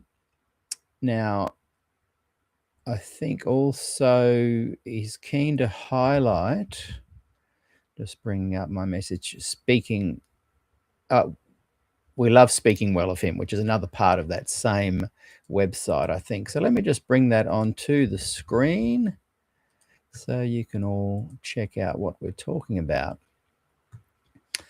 Hopefully you can see that and still hear me. Is that correct? So here's the website, speakingwellofgod.org. And today's program has been sponsored by Modo Sapien, who is directing our attention to a lot of this incredible content of Graham Maxwell. We've heard about him. He had a big influence back in the day. And I've even chatted to Moto Sapien about the concept of doing a legacy program where we look at some of his videos, discuss his impact, and tease out what was he actually saying. Where did he and Des disagree? As Gillian said in the chat, Des and Maxwell were good friends, but they disagreed in some areas. So thank you, Moto Sapien, and we will return to a bit of a plug on that again in a few moments. But everybody thank Moto Sapien, the sponsor of today's program. Thank you very much. And I apologize for the delay in getting you mentioned. You know, here we are an hour and a half in, and I usually mention it right at the start. So I do apologize for that. But yeah, better late than never. And I encourage everybody to go and check out speakingwellofgod.org. Back to the program. I mean, he chose to give revelation then, not now. But to read it as if it was written to us is wrong on the face of it. So what was God doing when he gave revelation in 95 AD and not in 1995? And if you understand that properly, you might have a more intelligent approach to our problems today and a more biblical one. And if you could transplant that approach back into the first 20 years of the 20 years post 1844, you might have had some different outcomes as well. Well, there was one scholar, and that was J.N. Andrews. And that's why Andrews University was named after him. J.N. Andrews knew his Greek and his Hebrew. And he was more of an exegete. He actually wrote a book on the three angels' messages, which is the most exegetical approach to revelation of that whole era. And Uriah Smith's book was strongest in the areas where he was following Andrews, and not so strong when he was following Alexander Keith and other voices which were not so exegetical. When was the heyday of Andrews? Well, Andrews became a major player in the mid-50s, 1850s, and died in 1883 in Switzerland, I think. Yeah, I'm really enjoying the take you've had on these topics, and I think let's put you now back into that 1986 time frame where you potentially even influenced instead of making it an apologetic discussion, okay, let's now look at the relevance of Daniel Revelation to Adventism from a biblical perspective. Tell us a little bit about how that shift in perspective created a shift in the study process and some of the outcomes. Well, exegesis is, in my simplistic way of expressing it, asking the question, what was the writer trying to say? You know, when Paul sat down to write Romans, what was he trying to say to the Romans? And so that puts you back in the first century. It causes you to ask what words like righteousness and faith actually meant back then. And it causes you to focus on the text in its original context, etc. And the importance of that is this. We all come at everything from our own personal history. The language I speak is a language I learned in context. And so when I read a Bible in the English language, every word of that Bible has a triggers to my own past experience, my own personal experience. So when I read the Bible in English, there's all too much a danger that I reshape it into my own image. The neat thing about Greek and Hebrew is that you're not learning those languages as they are in today's world, in Greece and in Israel, for example. You're learning those languages as they were back in the first century. And that breaks you away from the comfortable associations with those words that you have because of your English language background. And so in breaking you away from our world and setting you back in the writer's world, there's a fair chance you might understand the Bible more the way God originally intended it than otherwise.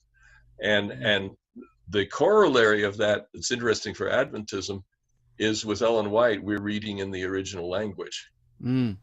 But because that language is also our language, we tend to read into Ellen White the meanings Yeah. that language has Yeah. for us today. And so we can often say, well, Ellen White would have said this today. Well, no, she would have used her own language today, and it might have been different than what you think. Yeah. You're And George taking her Knight. words, you're filtering them through this language system that you inherited, and now you have the Ellen White for today, but it might not at all be the Ellen White who, had she lived another 100 years, would be today. And that's what was interesting with the George Knight interview. He was constantly putting back to the context. Yeah. Of Ellen. When you, and I wish I could do this, and I envy people like yourself, and I've experienced it in music. So I'll just quickly share what a parallel, and I'm interested in your thoughts if you've had the similar experience when you've studied Greek and Hebrew. As you first start learning how to play lead guitar, which is something young guitarists love to explore, you're trying with a limited amount of information, and you're enjoying it, and you're watching other people that can do it, and then you stumble across the pentatonic scale and the minor and major pentatonic scale, and then you grasp the passing notes, and then you learn the 5 positions of each of those pentatonic scales along the neck of the guitar, and then you start being able to play in a way where you're not thinking about the notes so much more, you're grasping and appreciating the music, and then you invariably stumble across the 7 modes and how each chord relates then to a different scale, and you're suddenly faced with what I think is what people who suddenly stumble across Hebrew and Greek in their particular mode of expertise, and you're excited, but you're aware that if you cross this kind of river now, the one that is in the guitar world, the modes, you are going to have a whole new understanding of music. Yes, you'll still enjoy it at the real basic level, but it'll suddenly have a revelation to you that you can only really experience when you understand that language of music and those modes and those scales. And it's a beautiful moment when you grasp it. Is there a similar moment that perhaps scholars and academics come to when they're studying Greek and Hebrew, when all of a sudden the Bible just takes on this like an aha moment? I'd love to hear your unpacking if there's a similar thing. Absolutely. Two exercises that I gave my students at the seminary. I taught at the seminary 25 years. So I was teaching pastors for 25 years, and then I Loma Linda as an administrator, and then now a teacher of medical students and nurses and so on. So 2 exercises I did particularly had that impact on students. One was teaching them how to put Revelation side by side with Old Testament texts, and to look for words and themes and structures and stuff, an intense analysis of comparison of texts. And the students would come back, after a couple of months and working on these projects, you could see them walk in the door with their eyes shining and say, wow, for the first time in my life, I'm learning from the Bible. Yes. I've been a pastor for 10 years, but I was preaching from books and preaching from what other people had said about the Bible. I'm learning from the Bible. Yeah. And the other exercise was Matthew, Mark, and Luke. You have synopses where Matthew, Mark, and Luke are laid side by side, and you give people 4 color pens. Yellow, green, blue, and pink. I think are the colors I usually recommend. And every word that's in all 3 Gospels in a particular story, you put in yellow. And all the double connections you put in green, blue, and pink. And when you're done, every word in those 3 Gospels that's not in the other 2 is exposed. It's unmarked. Yes. And suddenly the unique perspective of the gospel writer starts coming in. And you just see the students coming in, and they're kind of like, I just got 100 sermons today. It's just unbelievable. Wow. Yeah. And you're learning from the Bible. Nobody's teaching you to see certain things. Yeah. You are just being forced to observe. And in the observing of it all, the Bible makes itself known to you. Yeah. Now, some good news for all the non-scholars who are listening, and that's probably most of you. I do suggest an approach for those who will never learn Greek and Hebrew that can have similar results. And that is, first of all, use a variety of translations.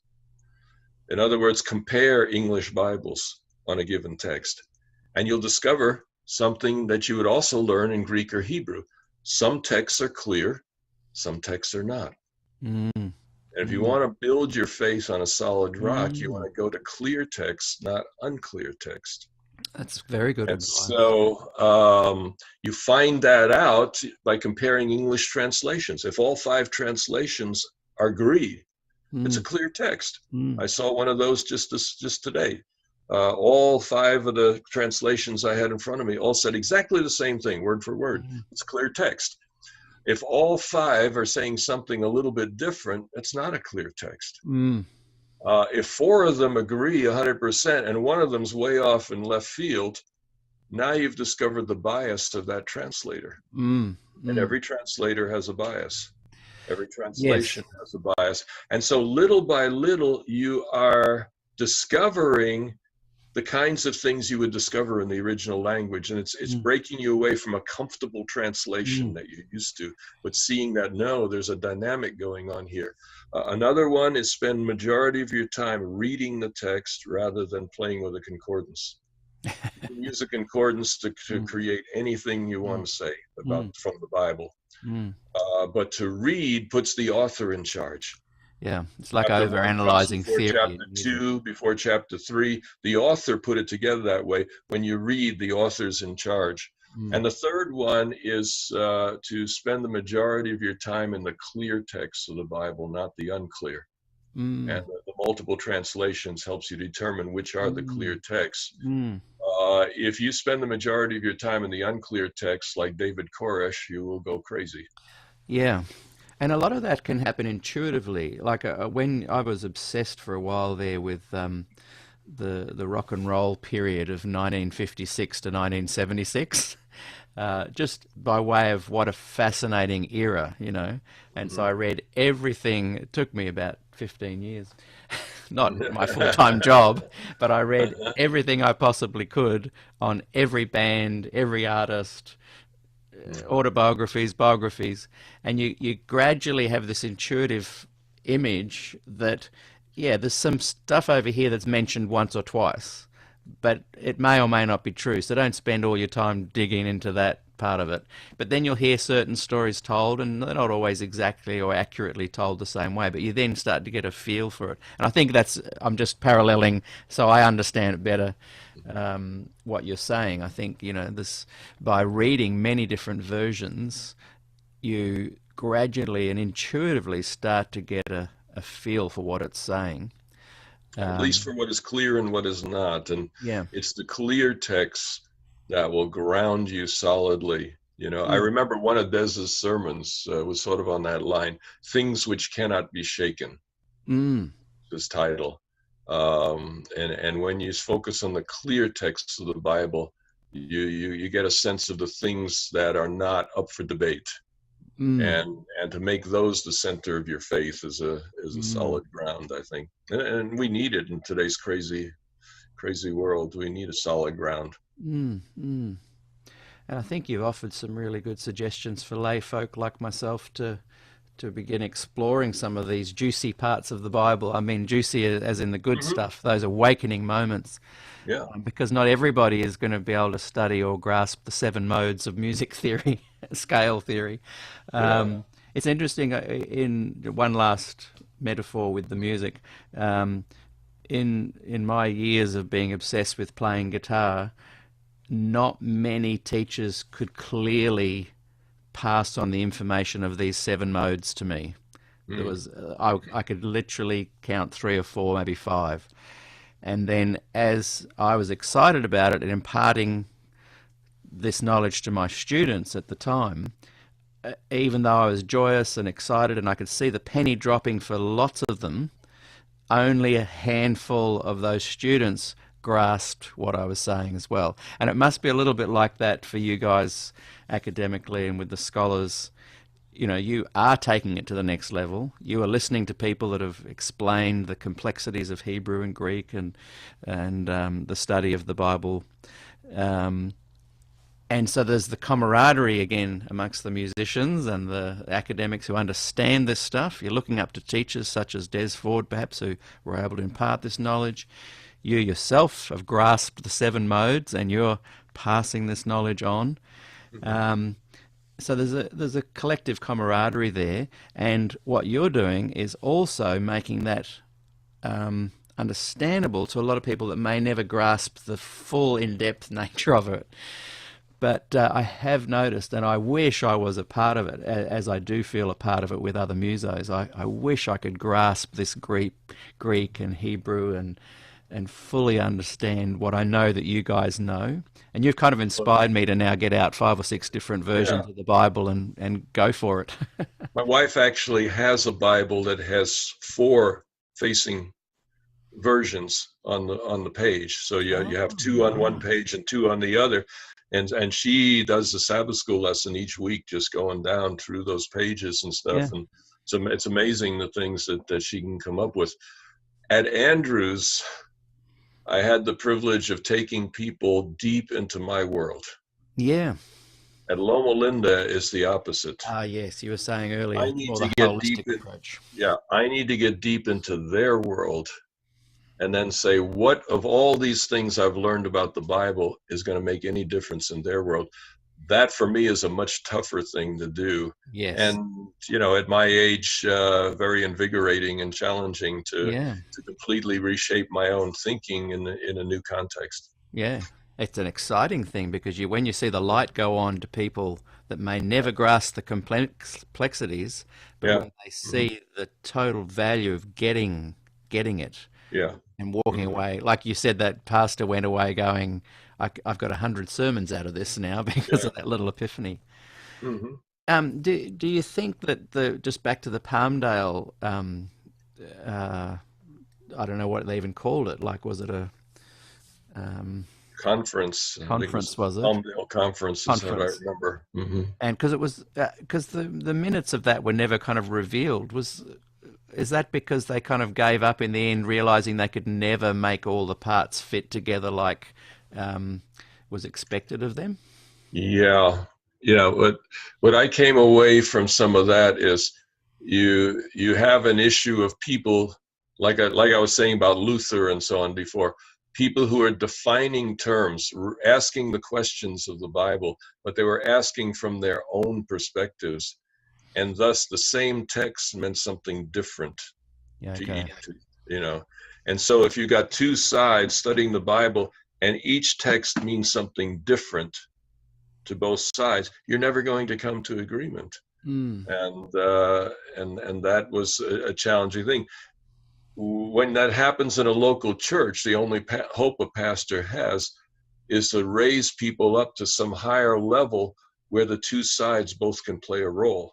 Yeah. And one example I was just working with right now, I have a class for nurses in the 28 fundamental beliefs of Adventism. And I was just getting into the Trinity now. It's a couple months away, so I've got a lot more to go through.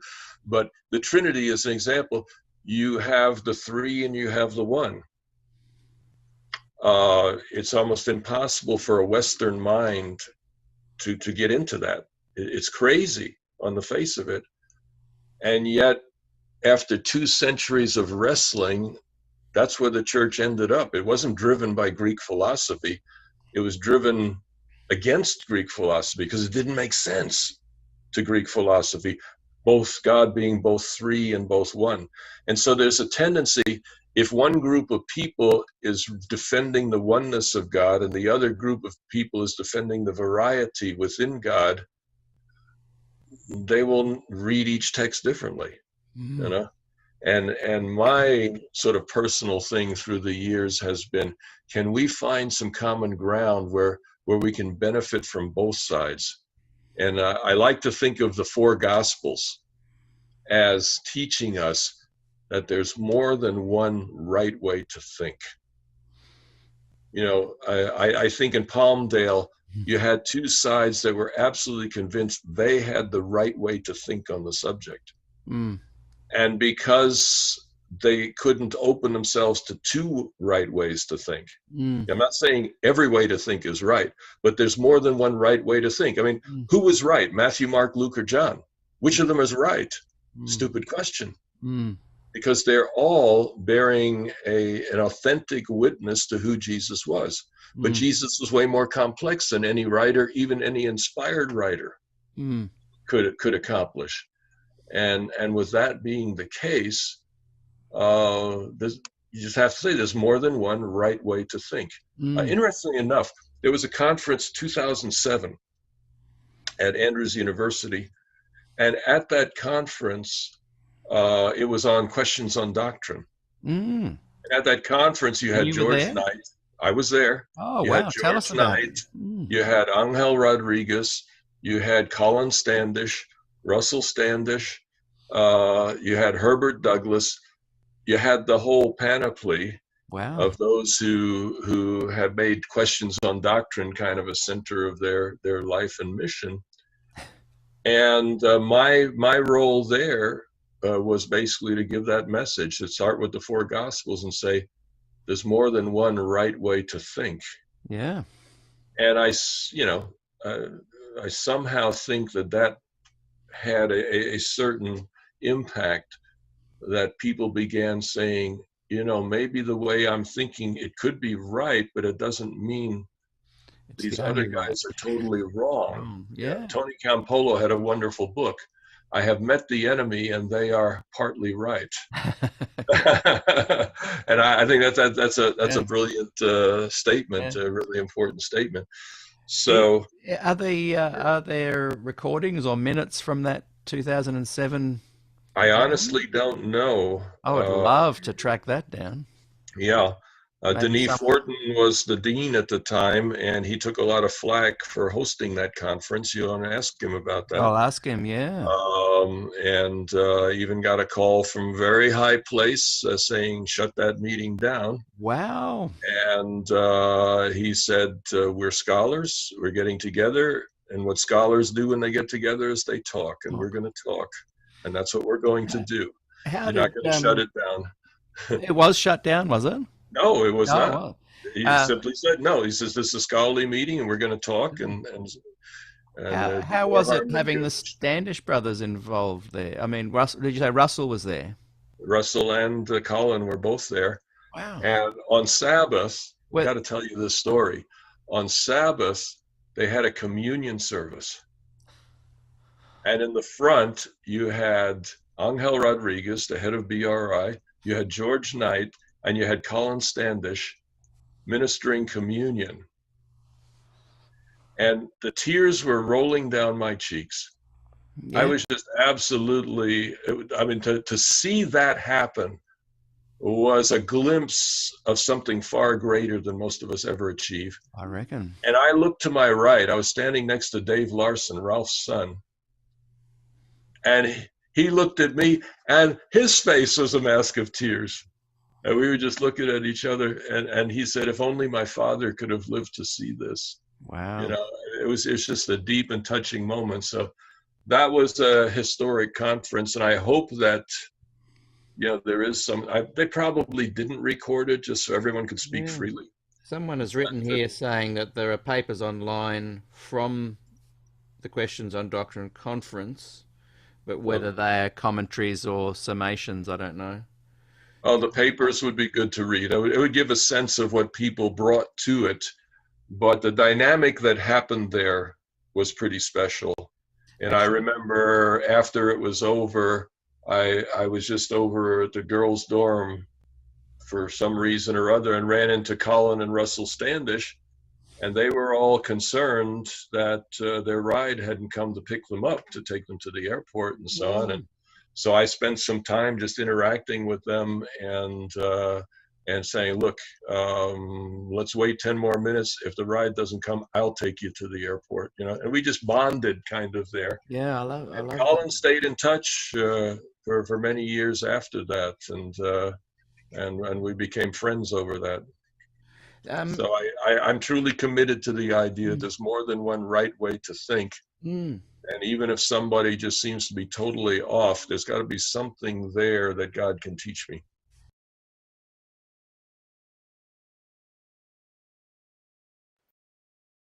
fascinating insight there. This is Peter back in 2026, just jumping forward from 2020.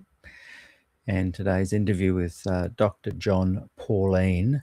Just to let you guys know, as I mentioned earlier, it is sponsored today by Modo Sapien. And Modo Sapien has donated some money to today's show to especially encourage viewers to go and check out speakingwellofgod.org. Modo Sapien has spoken often about Graham Maxwell and how he appreciates his take on the gospel.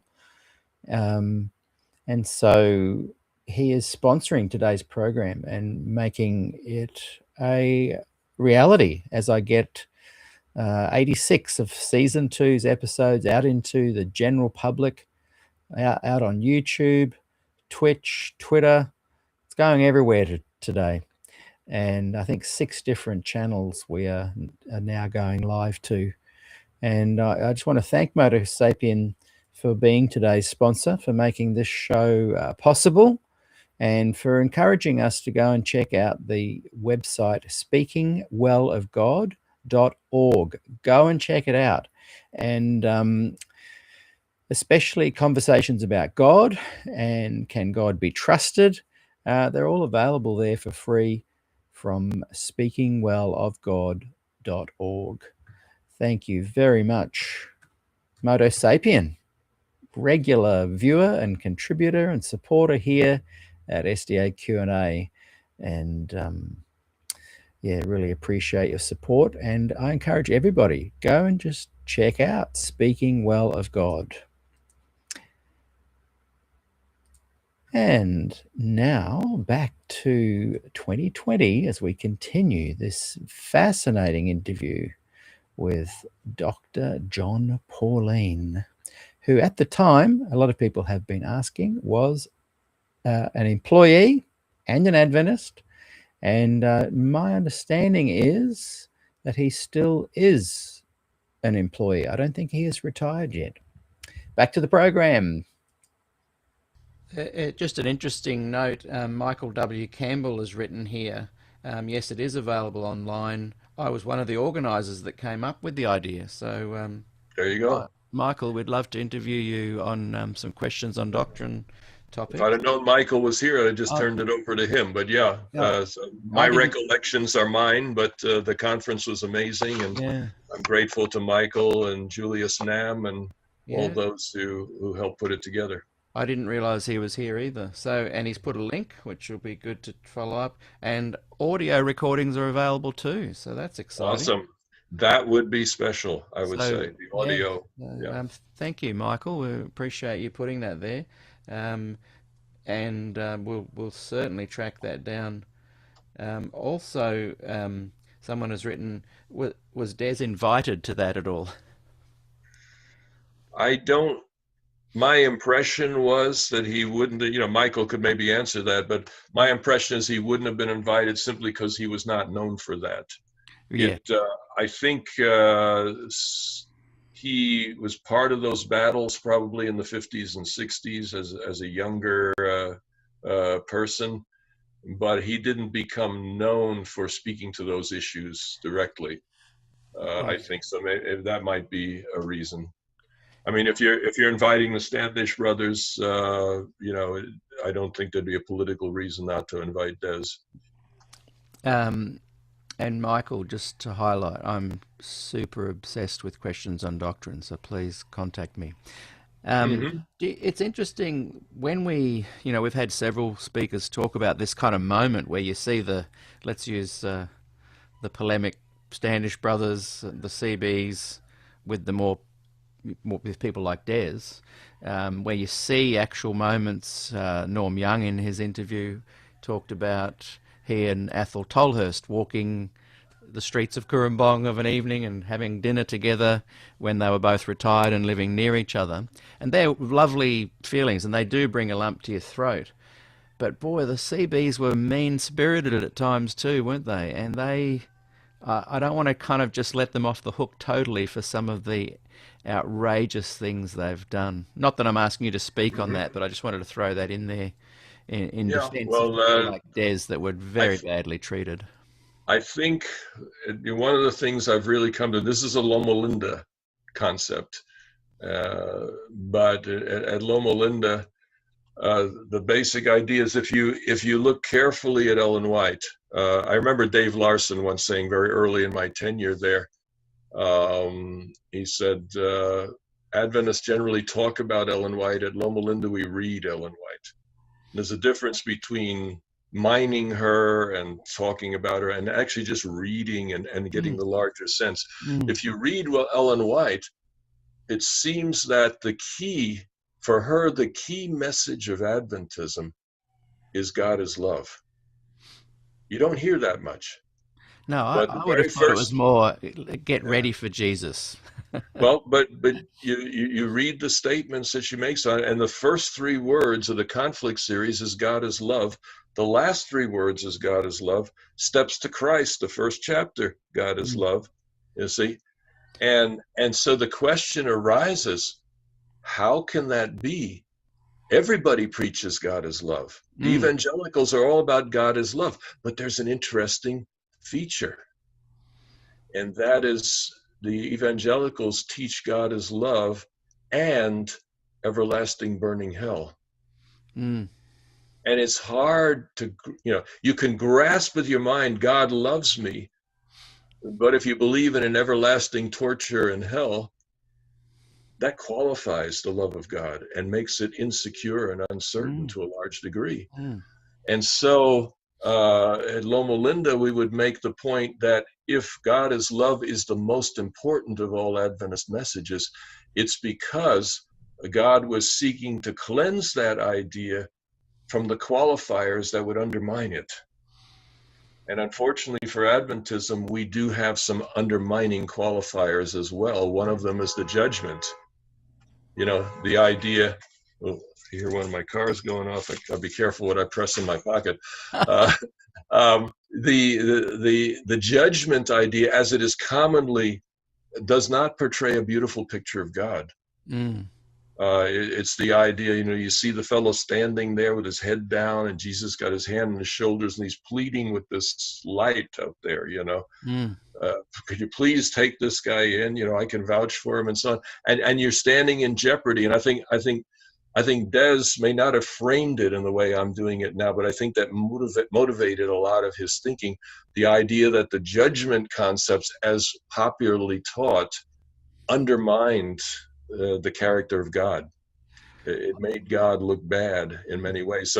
So God's mission for Adventism is to teach the love of God without the distracting kinds of things that would undermine it, even as you're talking about it. And that for me has been a development in the last 10 years. I think that I probably, with that legalistic background, legalism is another issue that undermines the love of God, because it's saying, God won't be on your side until you do certain things. And the message of Scripture is that God was in Christ, reconciling the world to himself.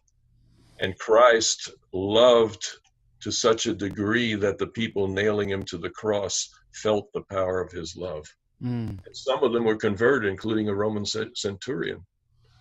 So it's stunning, the love of God that was manifest in Jesus Christ. When you truly grasp that, we have so many ways of undermining that. It's amazing.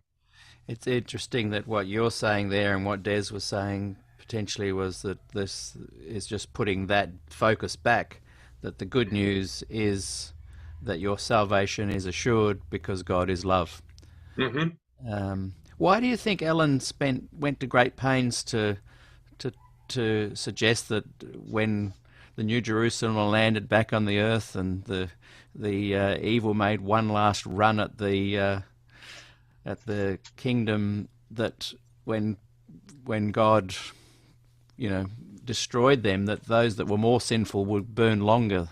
Why did she want to throw that in there if she's also pushing? And again, you'll probably say, well, you can pick up anything from Ellen White. There's good and Yeah, bad. I'd like to ask her that too. So good question. I will make one observation for what it's worth. What they experience at the end of the millennium is what we call second death. And Revelation is very clear on that. Second death is complete and permanent absence from God. That's the consequence. And it's not because God doesn't want you, it's because you do not want God. So those who are so-called wicked are people who just, in spite of every evidence, still say, I don't want God as part of my life. And God doesn't force them. God accepts their decision. Now, the interesting thing, and Des might not have liked this, but I'll just throw it out there. The interesting thing is that we have only one example of second death in all of galactic history, and that is the cross. And the question is, did God kill Jesus? Well, he obviously did. God killed Jesus on the cross? Well, if you knowingly place your son into a situation and the end is going to be him being nailed to a cross, then by virtue of knowing what the outcome is, you've in effect caused it, allowed it, done it. Well, let me push back gently. Was it God who killed Jesus, or was it sin? Well, who created sin? You go back to Gethsemane, and Jesus was dying in Gethsemane. There were no Romans there. There were no temple police there. Jesus was dying in Gethsemane. And what was God's role? Sending an angel to sustain him. But if I put my 6-year-old into quicksand and they were sinking, and I knew that quicksand would take their life, and I'd created that quicksand in the first place, aren't I still culpable for allowing that to happen? That sounds like a good human perspective. On the other hand, I suspect there are much larger issues at work in this dynamic. And one of those is the fact, if you read Steps to Christ, that God is love, and love requires freedom. If you have no freedom, then your love is coerced. Your love is simply robotic. So it's not love. Genuine love is a genuine response of a human being to the love of another, and requires freedom. And if you are truly free, then you are free to reject as well. But if I say to someone, you're free to be my friend, but if you're not, then you're going to be dead forever. There's an unwritten coercion there by implication and by inference, isn't there? Well, then that is one of those qualifiers that makes the love of God null and void, isn't it? That's what I'm talking about. Okay, so how does one move past that? I find in Ellen White statement after statement where she says things like death and suffering and so on are the natural consequences of the choices we make. But if you see the judgment more in terms of natural consequences than in terms of God's active judgment, then I think it puts a different dynamic on it. But she also refers to the devil after the fall occurring, going back to God and saying, forgive me. And he said it was too late. Wouldn't a God of love offer that forgiveness and not make it too late? The God of the Bible certainly did offer that forgiveness at that point. But if God said it was too late, then there was something within Satan himself that would not have allowed him to truly embrace. In other words, Satan may have meant well in coming back and making that statement, but the one who knows him better than he knows himself knew that within himself he had made commitments that he could never follow through on at that point. That's a whole other conversation, really. I'd love to. Could very well be. Probably a little over both of our heads, but you know, I think that, and again, I didn't say that about the cross and stuff to you know, make a final judgment. It's just I'm rethinking the whole thing of judgment. Yeah. Realizing that the way it's normally expressed actually undermines our perception of God's love and our desire to to be part of God's life. And so, you know, I just noticing on the cross, and I honestly, you know, and I did not know how you would respond to it, but honestly, you know, nowhere is God killing Jesus there. It's sin that kills him, and what God said in the beginning to Adam and Eve: if you sin, you will surely die. He's not saying, you know, if you sin, I will kill you. Was there ever a time when sin wasn't around? I would say so, yes. God is not the author of sin. So God is the author of freedom. How did it come into being? That's a wonderful question. And when you look at Ezekiel and Isaiah, you got some hints there, and I'm not prepared to go into detail on this. But basically, what happened is that Satan began thinking some other thoughts, and it says in Ezekiel that his thinking became distorted. And who created Satan? God did. So he created those thoughts of sin, or knew they would eventually come about? He did not create sin. He did not create the thoughts of sin, but he did allow freedom. He knew Satan would have those thoughts. That may be the case. So why didn't he? There's a debate on that too. Why didn't he nullify his existence then? Yeah, Rick Rice at Loma Linda, you know, has built up a biblical basis for arguing that God knows everything that there is to know, and one thing that if God experiences time the way that we do, then God would, sorry about that, God would be able to project the future and certainly what he will do. But God experiences time along with us. And biblically, you can make the case both ways. But the point is, if we operate with one assumption, we turn out to be wrong, then that's the only reason I brought that up. Yeah. But if the devil is asking forgiveness and God knows that he's deep down going to continue sinning, so he won't be forgiven, if he also knows that he's going to sin one day, then I guess you're saying that he applies that same principle at that point too. I don't think God's forgiveness is ever qualified. I don't think it's ever not available. But you know, just as an example, if you're an alcoholic, would you want to live forever in a place that has no bars and no alcohol? I wouldn't. And God respects that free decision. And I would love to talk more about this because I'm fascinated by that, and I think you would teach me lots. So we'll have to get you back after the Glacier Review, and we'll talk about sin, because that does have big ramifications. What is sin? What's the definition? But I'll yeah I'll put that on the shelf a little bit for a moment.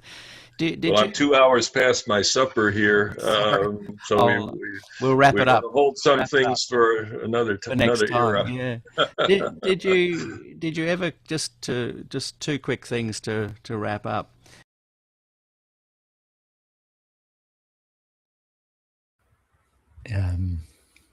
I'm surprised. It's Peter from 2026 again, just dropping in to thank Moto Sapien again for sponsoring today's program.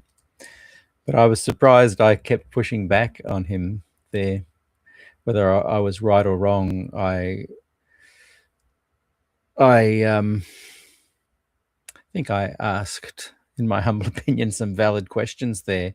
And one thing I've noted when you interview progressive Adventists, whenever I've interviewed them and they start feeling uncomfortable with the questions, they always go, anyway, it's getting late, I'd better start going. I've put in a lot of extra time here. Anyway, it's just an observation. But yeah, look, I really am enjoying this conversation I'm having with Dr. John Paulien, and I'm certainly learning a lot. And, today's program has been made possible because of Moto Sapien. And as we work through season 2, the seminal series that looked at Desford and Glacier View and revealed the truth of what went on there, the kangaroo court that it was, and in many ways the weakness that followed from a lot of the progressive Adventists who perhaps put their love of culture, position, status, financial security ahead of defending Desford. Perhaps I might be wrong. Let me know in the chat.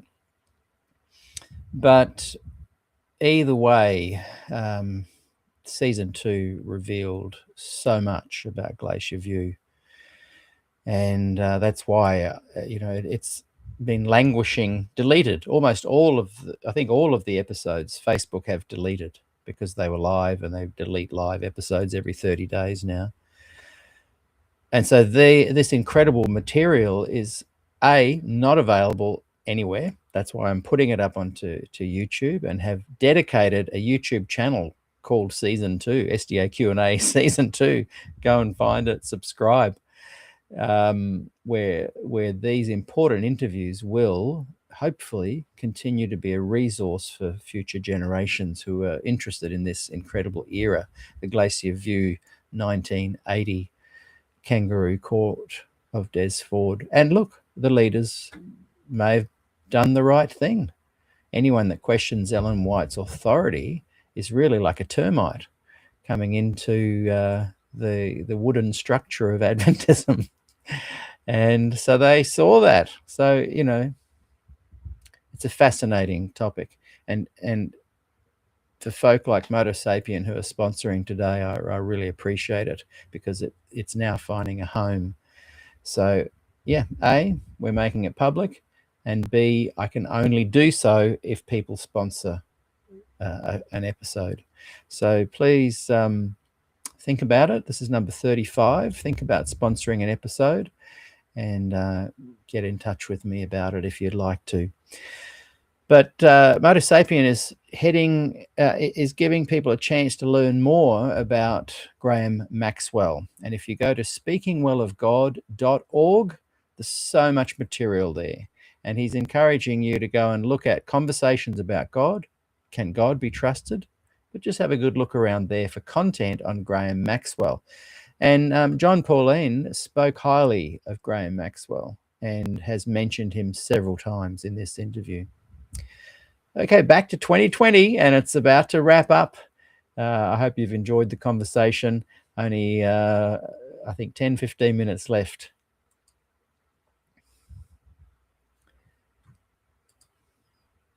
And one is just a question that I think Jill may have asked. With the knowledge you have on understanding Greek, Hebrew, the perspective, the context of Bible teaching and prophecy and all of that stuff, did you ever struggle with a pre-Advent judgment and a new phase occurring on October 22, 1844, being able to kind of prove it from the Bible? Yeah, well, I remember one student in a doctoral seminar when I was talking about clear texts and unclear texts. One student piped up, and he's now a professor at one of our colleges, but he piped up and says, "Is Daniel 8:14 a clear text?" And I thought that was a brilliant question. Mm. And I said, no, it's not. What did he Actually, say to that? Daniel 8 verses 9 to 12 is one of the numbingly most difficult texts I've ever seen. I Mm. remember in the Daniel and Revelation committee, we had some of the 1888 folk come, and they have a particular view of the daily in Daniel 8. And we were looking at the Hebrew, you had Bill Shea there, and you had Gerhard Hazel there, and you had all these folk, Arthur Furch and so on, all these Hebrew experts. And we were sitting there looking at the Hebrew text, and I was kind of like, man, I had no idea. The English is easier than the Hebrew in Daniel 8, particularly verses 9 to 12. The English is clearer than the Hebrew is. And so the bottom line is, I think Daniel 8:14 is very, very central to our mission, central to our history, the development of who we are as a people. I don't think we should ever give that up. I mean, that's historical. That's a reality. Will it mean the same today that it meant back then? No. Will today's generation get excited about 1844? No, because it doesn't matter today if it happened in 1842, 1844, or 1847. The specificity of that date was really important at that moment, but today it doesn't matter to today's generation. It doesn't make any difference. So it's important to tell that story. It's part of who we are. It's part of our story. It's important to tell that story and how the pioneers made those decisions. But today, Adventism may not get its motivating energy from Daniel 8:14 in the way that it did before. So I think. Does it still point to a new phase in Christ's ministry, though? I think the way it was read in that time and in that place, very much so. And I would make a distinction between exegetically defensible and exegetically compelling. And I think, and this is a conversation I had with Des by email at one point. There are things that Adventists teach that are exegetically defensible, but they're not exegetically compelling. When you read a text like Daniel 8 or like the Seven Trumpets, you're not going to end up with an exegetically compelling position. I like that. Because there's enough ambiguity in the original language, enough ambiguity in the context that you're going to have differences of opinion. I think the way that the Adventist pioneers read Daniel 8 is as good as any reading of Daniel 8. And therefore, I can say it's defensible exegetically. Does that mean it's compelling exegetically? No. Does that mean it's compelling theologically today? It may not be nearly as much. So when you say it's defensible exegetically back then, but not necessarily compelling theologically, is that kind of saying that perhaps nothing happened supernaturally that in that time era, but that providentially we do have the Adventist Church today, and the mission of that is worthwhile? Well, I remember Des saying that the essence of 1844 is God starting a movement here, and I think there's a lot to say about that. I think it is powerful. On the other hand, I don't see a problem with the idea of judgment playing a significant role in these events. And I don't see a more compelling interpretation of the 2300 days than what Adventists have given. I might differ with Des a little on this point. The Antiochus Epiphanes thing is full of problems too, It's not all that compelling unless you don't believe in predictive prophecy. If you don't believe in predictive prophecy, then everything was written after the fact. And since Daniel, and some of these other books were, written before the time of Jesus, then the fulfillment would have to be somewhere before then. So, but if you don't come at Daniel with the belief that there's no such thing as predictive prophecy. If you don't come at Daniel assuming it's in the 2nd century, the Antiochus Epiphanes interpretation, though it was an ancient one, 2nd century BC, is not any more compelling than the Adventist reading of Daniel 8. That would be my argument. And there's a fellow at the seminary, Oliver Glantz. I haven't actually even met him. He's a younger guy. And he wrote a paper, and maybe I shouldn't say anything about it because it's unpublished. But to me, it was just, lifting the lid off. He wrote a paper and saying, what is the purpose of the investigative judgment? And he said, basically, well, there's two missions in heaven. One would be vindicating the character of God, and the other would be vindicating our character. And both of those would require that God provide a biography of each of us. The biography is the evidence base that would cause, God's character to be vindicated by unfallen worlds up there. And it also lets them know that the neighborhood isn't going to go when we move in. So those are two issues that are really significant up there that would be benefited by an investigative judgment before. Not investigating, whether God is not deciding who's going to be saved and who's going to be lost. Those biographies are already in place. But he is revealing those biographies, and they are full and complete biographies. Every motive, everything we don't even know we thought or did or why, it's all there, and it's all exposed, and it's all out there in the open, and God's decisions can be judged and vindicated by those who have the most at stake in how God handles us. So who are those people? Well, they would be beings on other planets and in heavenly places who have not sinned and not sided with Satan in the controversy. They're taking a big risk when we show up, So then Glantz goes on, and this is the best part, I think, is that what's the mission of the millennium? He says we each get our own biography, and we each get to process our whole life. But why do we need another vindication? And we're going to read biographies of our parents and discover how we ended up the way we were and where we were. And then maybe their parents and so on. And we'll get into small groups and discuss each other's biographies. And every so often, maybe Jesus will come in and give us a little bit of extra advice. Because it does seem to me, I'm horrified by that. Most people, I'm not.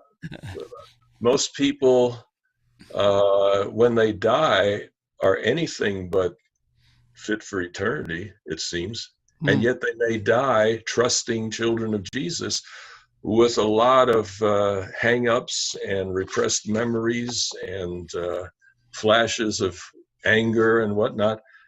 What's a Jew going to do when a concentration camp guard shows up?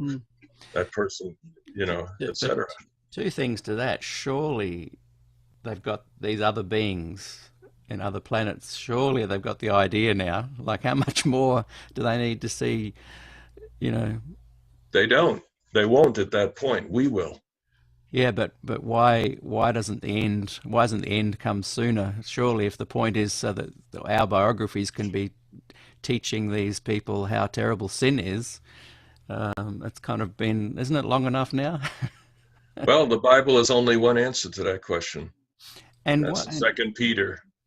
And that's that God is merciful and doesn't want anybody to be lost, but all come to repentance.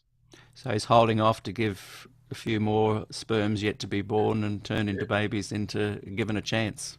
In a sense, the longer it lasts, the better God looks. In the end, not now, not to us right here, but in the end, God will.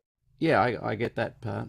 But wasn't vindication at the cross? Wasn't that the whole point of Christ dying on the cross, this moment where sin killed him. Yeah, and they were wasn't that settled about God. Yeah, they were settled about God, and now have to be settled with our role in the larger picture and how God handled that. So Yeah. Christ I dying don't think they have questions about God. No. So Christ dying on the cross didn't reveal to them humanity's role in it. Not our individual role, no. Humanity in the Christ sense, yeah. Is it possible that nothing happened in 1844 at all, and that's possibly all wrong? Well, we'll find out. I'm not troubled about that. I'm a Seventh-day Adventist. I think it's a pretty compelling vision when it's handled in a healthy biblical way. Some of the stuff we're talking about now is way over both of our heads. But well, it's over mine anyway. Not yours. It's fun to talk about anyway. So I like what Glantz did. Maybe I haven't represented it as well as I could, but if you're going to consider it being a possibility of even happening, it's an interesting thing to look at. Yeah, and what it shouldn't be over our heads though. Like the simple gospel, the understanding of the atonement at the cross. Yeah, there's lots of areas you can talk about, but the core basic teaching of this plan of salvation shouldn't be over our heads. Anyway. Just to give you one little vignette, that last time I met Des, and this is, one time when I was a little disappointed in him, because I had just completed with a student a dissertation on the book of Hebrews. And this was a student from Mexico, a very conservative Adventist, who did a dissertation on Jesus' ascension to heaven and what happened at that point, according to Hebrews. And basically what he did is he marched through the book of Hebrews and made a compelling case for an Adventist view on every one of the controversial points in Hebrews. Mm. And I found it convincing. And the outside examiner was Harry Attridge, who was at the time was at Yale and was considered the world's leading authority on the book of Hebrews. Wow. And Harry Attridge passed the dissertation without a mark. In other words, he just thought this was an amazing theological summary of Hebrews. And I shared that with Des, and he says, that's impossible. You can't do it. Can't do what? Can't do it. Defend the Adventist view of Hebrews. Oh, right. And I was disappointed because, I wasn't saying that from any desire to counter him or anything. I just said we had a student who had this dissertation, and it got the approval of the world's leading expert on Hebrews as solid exegesis. Again, sorry to drop in. I did say I wasn't going to be dropping in with with stuff. But anytime Des gets a bit of a pushback there, I do like to speak up for him, to say people are disappointed with that kind of comment when the scholars and academics know full well that earlier, that I forget what it's called now, but that conference was pulled together because oh man, I'm getting annoyed with my brain sometimes. Anyway, one of the theologians, Cottrell, I think it was, or Hassel, I can't remember the names, but anyway, they wrote to the president of the time and said, we can't seem to get this conclusion from the Bible alone. So they have their meeting. So the president said, okay, write to all the theologians and scholars and see what they think. And I think he sent out 27 letters and 26 came back or something, and no one said they could do it from the Bible alone, this particular topic there that John is talking about. And so the president said, well, why don't you get a conference together? And they did. And this is that famous conference where they met on and off for 5 years, came to the conclusion that it couldn't be done, and disbanded and did not keep the minutes. So when the Progressive Adventist, wheels out these little nuanced attacks on Des, my radar pings, and I feel like I want to defend Des for that moment and that claim that, oh, I'm disappointed in Des for that. Des would have just done a throwaway comment based on knowing that this topic cannot, no matter how young or impressive and intelligent a young person is that's bringing this to the table saying they can do it from the Bible alone, it can't be done. And all the scholars got together and they knew it couldn't be done. So when scholars put Des down for saying that kind of thing, that it can't be done, they're inferring that he was just being arrogant and not willing to compromise, which is not true. Okay, back to the program. And look, did I get it wrong? Have I misunderstood what he was saying? I've really learned something. I've really learned that it's totally fine for me to like people and get on really well with them, but to disagree with them. That's how I feel about John and a lot of the scholars and a lot of people in general, because I'm human. We'd all have no friends if we agreed with each other. So yeah, with that in light, back to the program. And it kind of puts a different perspective on some of these Hebrews issues.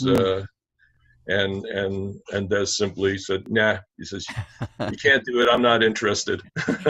So I would have appreciated this if you'd to say I can't do it, I'm not interested, is such an inaccurate assessment. I'm pretty sure Des was on that committee that was disbanded, that spent hours over 5 years. He was interested and he put a lot of time into trying to make it provable that from the Bible alone, all of this stuff can be proven. So yeah, I'm annoyed when they don't cut him the slack that I think they should. No. You said, I'd like to read that and give you some feedback. Knowing a little bit about Aussie kind of vernacular, Aussies kind of do that a bit as well. He would definitely have been interested in that kind of thing, but sometimes I've heard myself saying it. Sometimes even in these interviews, where you go, oh yeah, you could never prove that anyway, and you suddenly later you'll think, oh, I think I may have offended that person because they may not totally get how we kind of phrase things. I think with Des, some of these things were closed issues.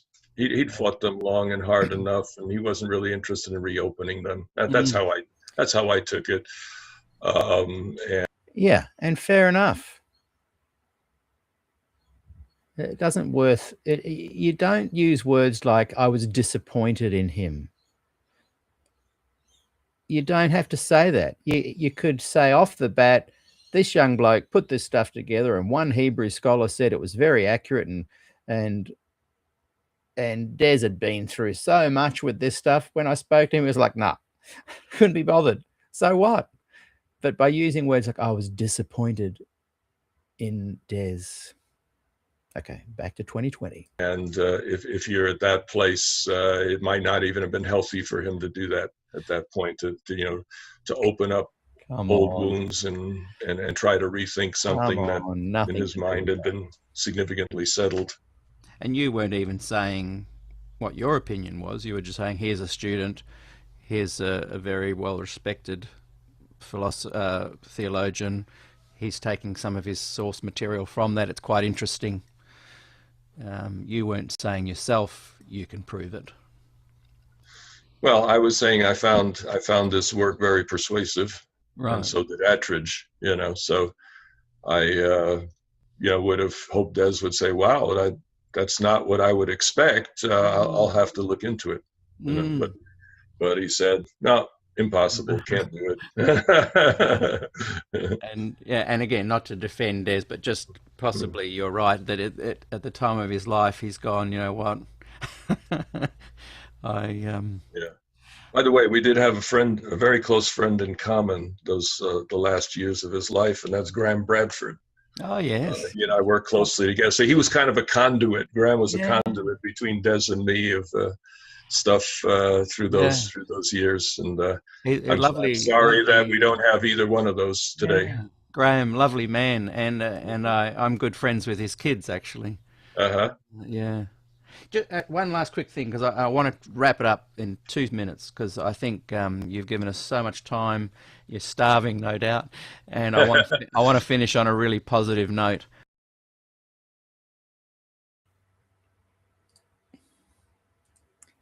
So just before we finish on that positive note that I speak of, thank you everyone for supporting the show. If you'd like to send me a couple of dollars, it really helps. And the details are just there, paypal.me/Peter Dixon Music.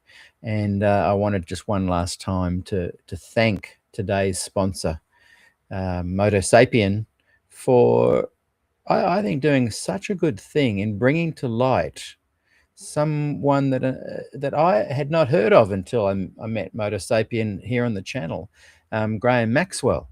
And so Moto Sapien has sponsored today's program in the hope that you guys will go and check out speakingwellofgod.org. And if you go there and check it out, you can actually listen and watch videos of Graham Maxwell at his prime, speaking his message, his version of Adventism. And it's, I think Moto Sapien has said he'd love you to check out Conversations About God and Can God Be Trusted? And as I said, it's available free from Speaking Well of God. So thank you so much, Moto Sapien. And I can verify, even though I'm, the great slow, the long goodbye show. I apologize. Too bad. It's who I am. I'll try and improve, but I can confirm that just one quick challenge, that there is only 10 minutes left. So probably a bit under that. So thanks for sticking with me today. I hope you've enjoyed the program. Back to 2020. Are you saying that God was on trial at the cross? I just wanted to clarify that in my head. That would be a metaphorical language, depending on what you mean by that, yes. And then if you somehow work out the 1844 general time frame, new phase, you're saying that now that God is no longer on trial, that was vindicated at the cross, and now it is humanity that is on trial. Again, when you put it that way, I could say yes to that, yeah. Right.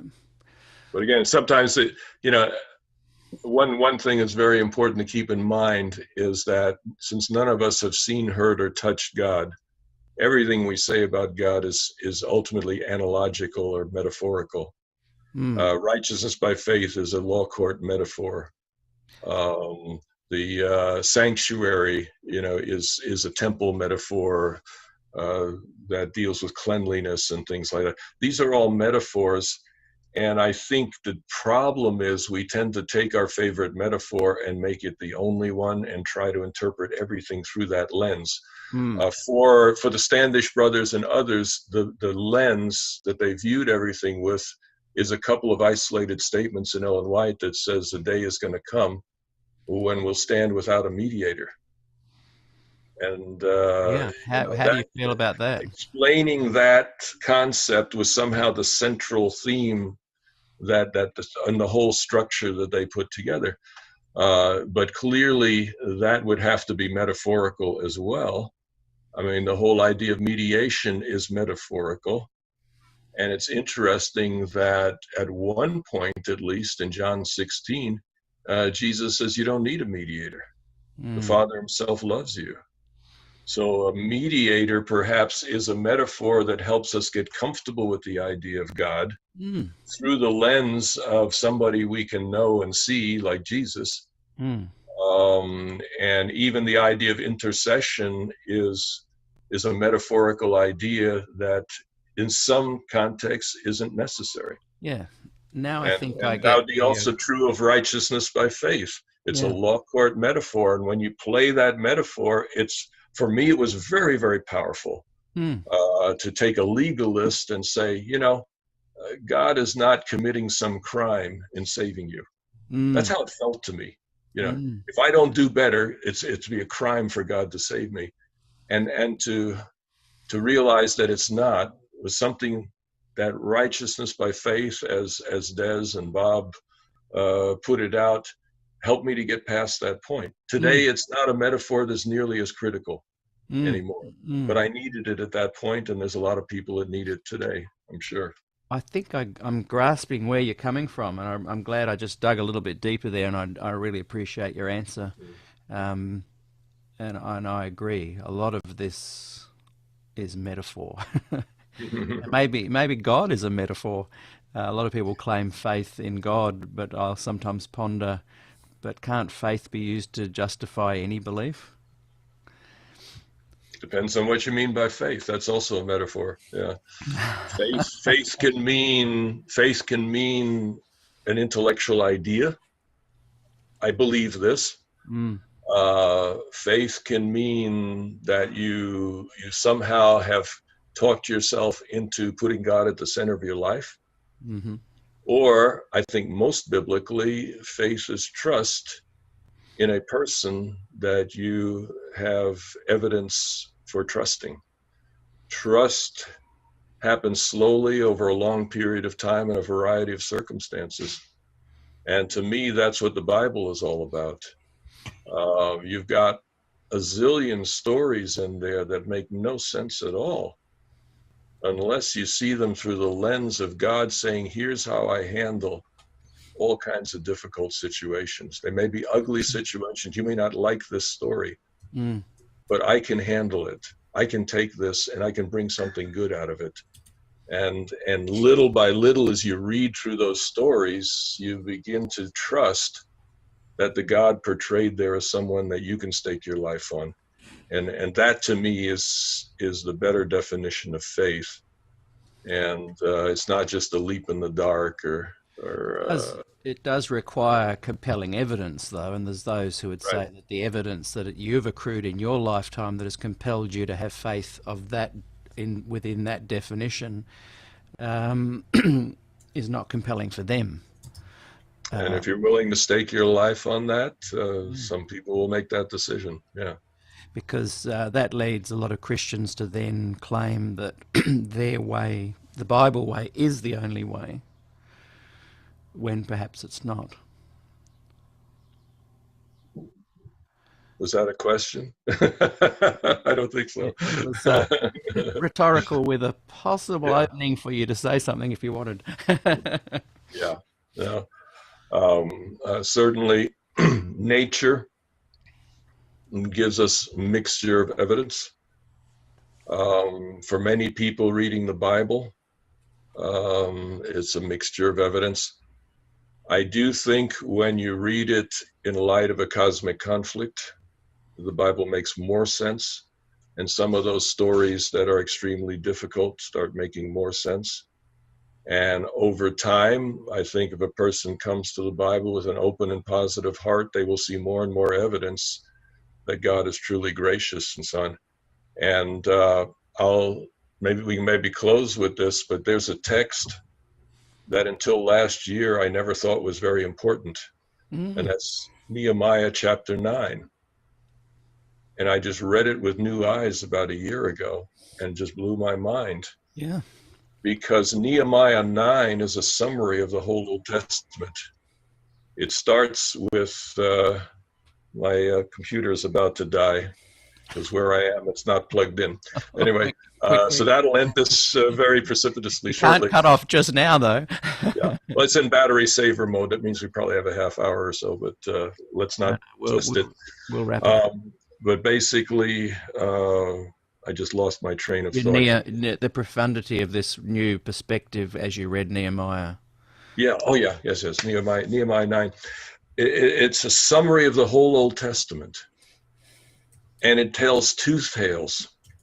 Number one, God is always faithful, always merciful, always forgiving, and that Israel was always unfaithful, always ungracious, always rebellious, etc. So it starts, right in the beginning with Abraham and stuff, and God was gracious and faithful, but Israel was such and such and such. Nevertheless, God remained faithful, and Israel was such and such.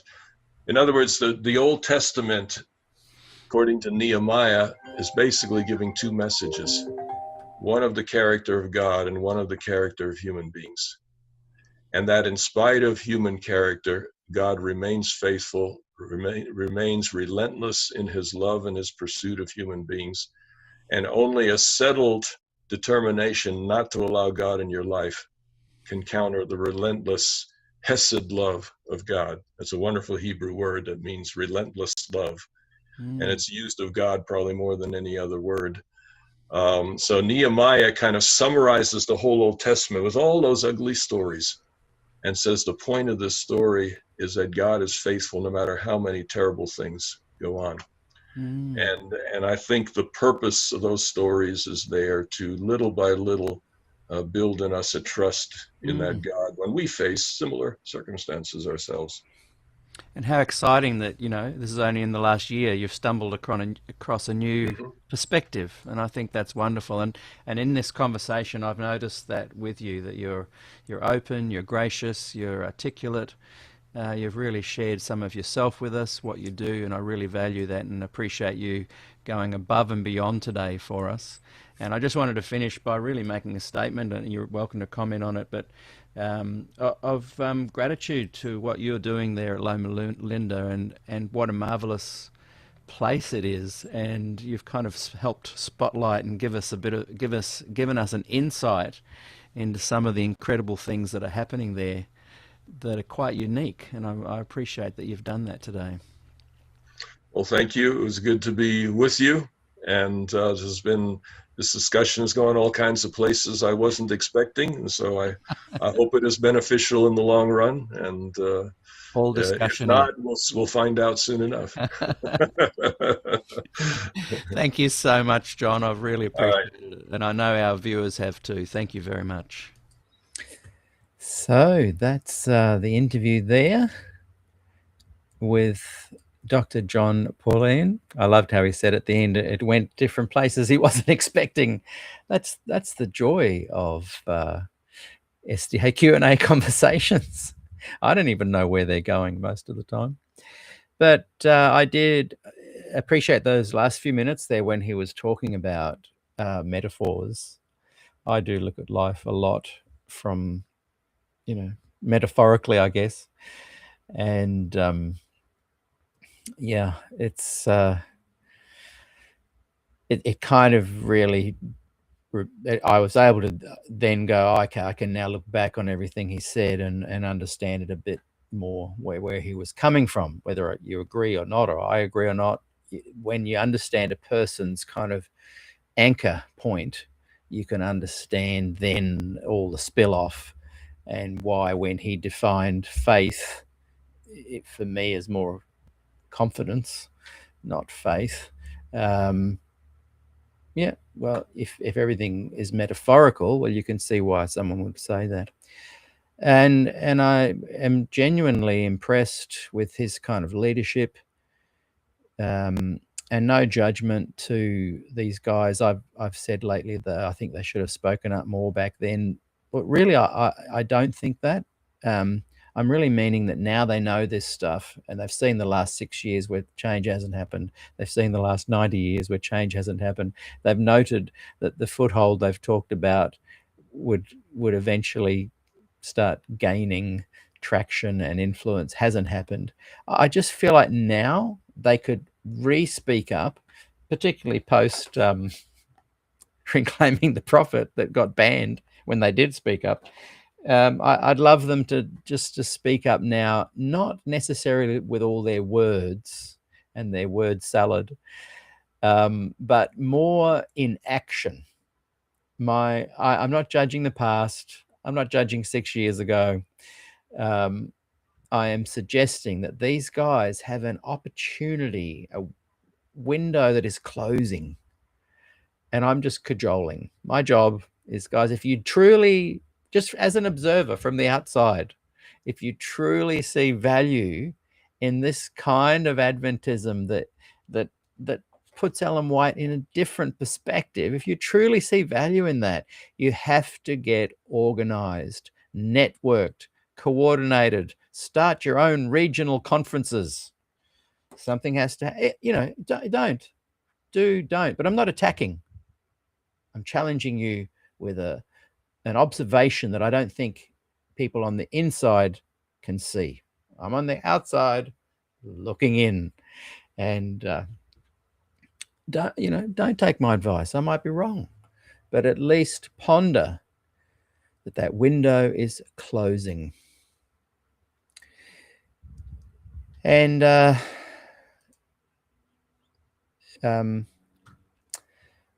just bring up a comment from Moto Sapien, who is today's sponsor, and I think agreed there with John, something that he said in the last minute there. Yes, God is the faithful and trustworthy one. In spite of us, God keeps his promises. That's the point, that we can trust God. And so one last time, I just want to really thank you, Moto Sapien, for being today's sponsor. And Moto Sapien is encouraging people to go to this website, speakingwellofgod.org, to go to it and check out the work of Graham Maxwell. And viewers may decide they don't want to, they don't have to, they can, whatever. Moto Sapien is sponsoring today to give you the opportunity and information on a whole lot of material that is available there if you'd like to check it out. So I'm just encouraging you to thank Moto Sapien for sponsoring today's program and for steering people in the direction of speakingwellofgod.org. Tomorrow we have Ryan Day is going to be our guest speaker. So those watching this in the future, I'm talking about Friday the 13th Australia time and Thursday 5:30 p.m. California time on the 12th. So thanks for watching. I've loved the comments as always, and I'm very much looking forward to seeing you again tomorrow. Good News Fellowship, Gospel Good News Fellowship is the name of our channel. It's not here on this channel. It's on its own channel, Gospel Good News Fellowship. Ryan Day, formerly of 3ABN, known right around the world for his massive decision to leave the Seventh-day Adventist Church. And every interview I've done with him, 2 or 3 on SDAQ&A, has gone ballistic. We did one a couple of weeks ago. It's well over 4,000 views and hundreds of comments. He's going to simply tomorrow share the good news of the gospel, unfiltered, from his heart. Join us on YouTube at Gospel Good News Fellowship.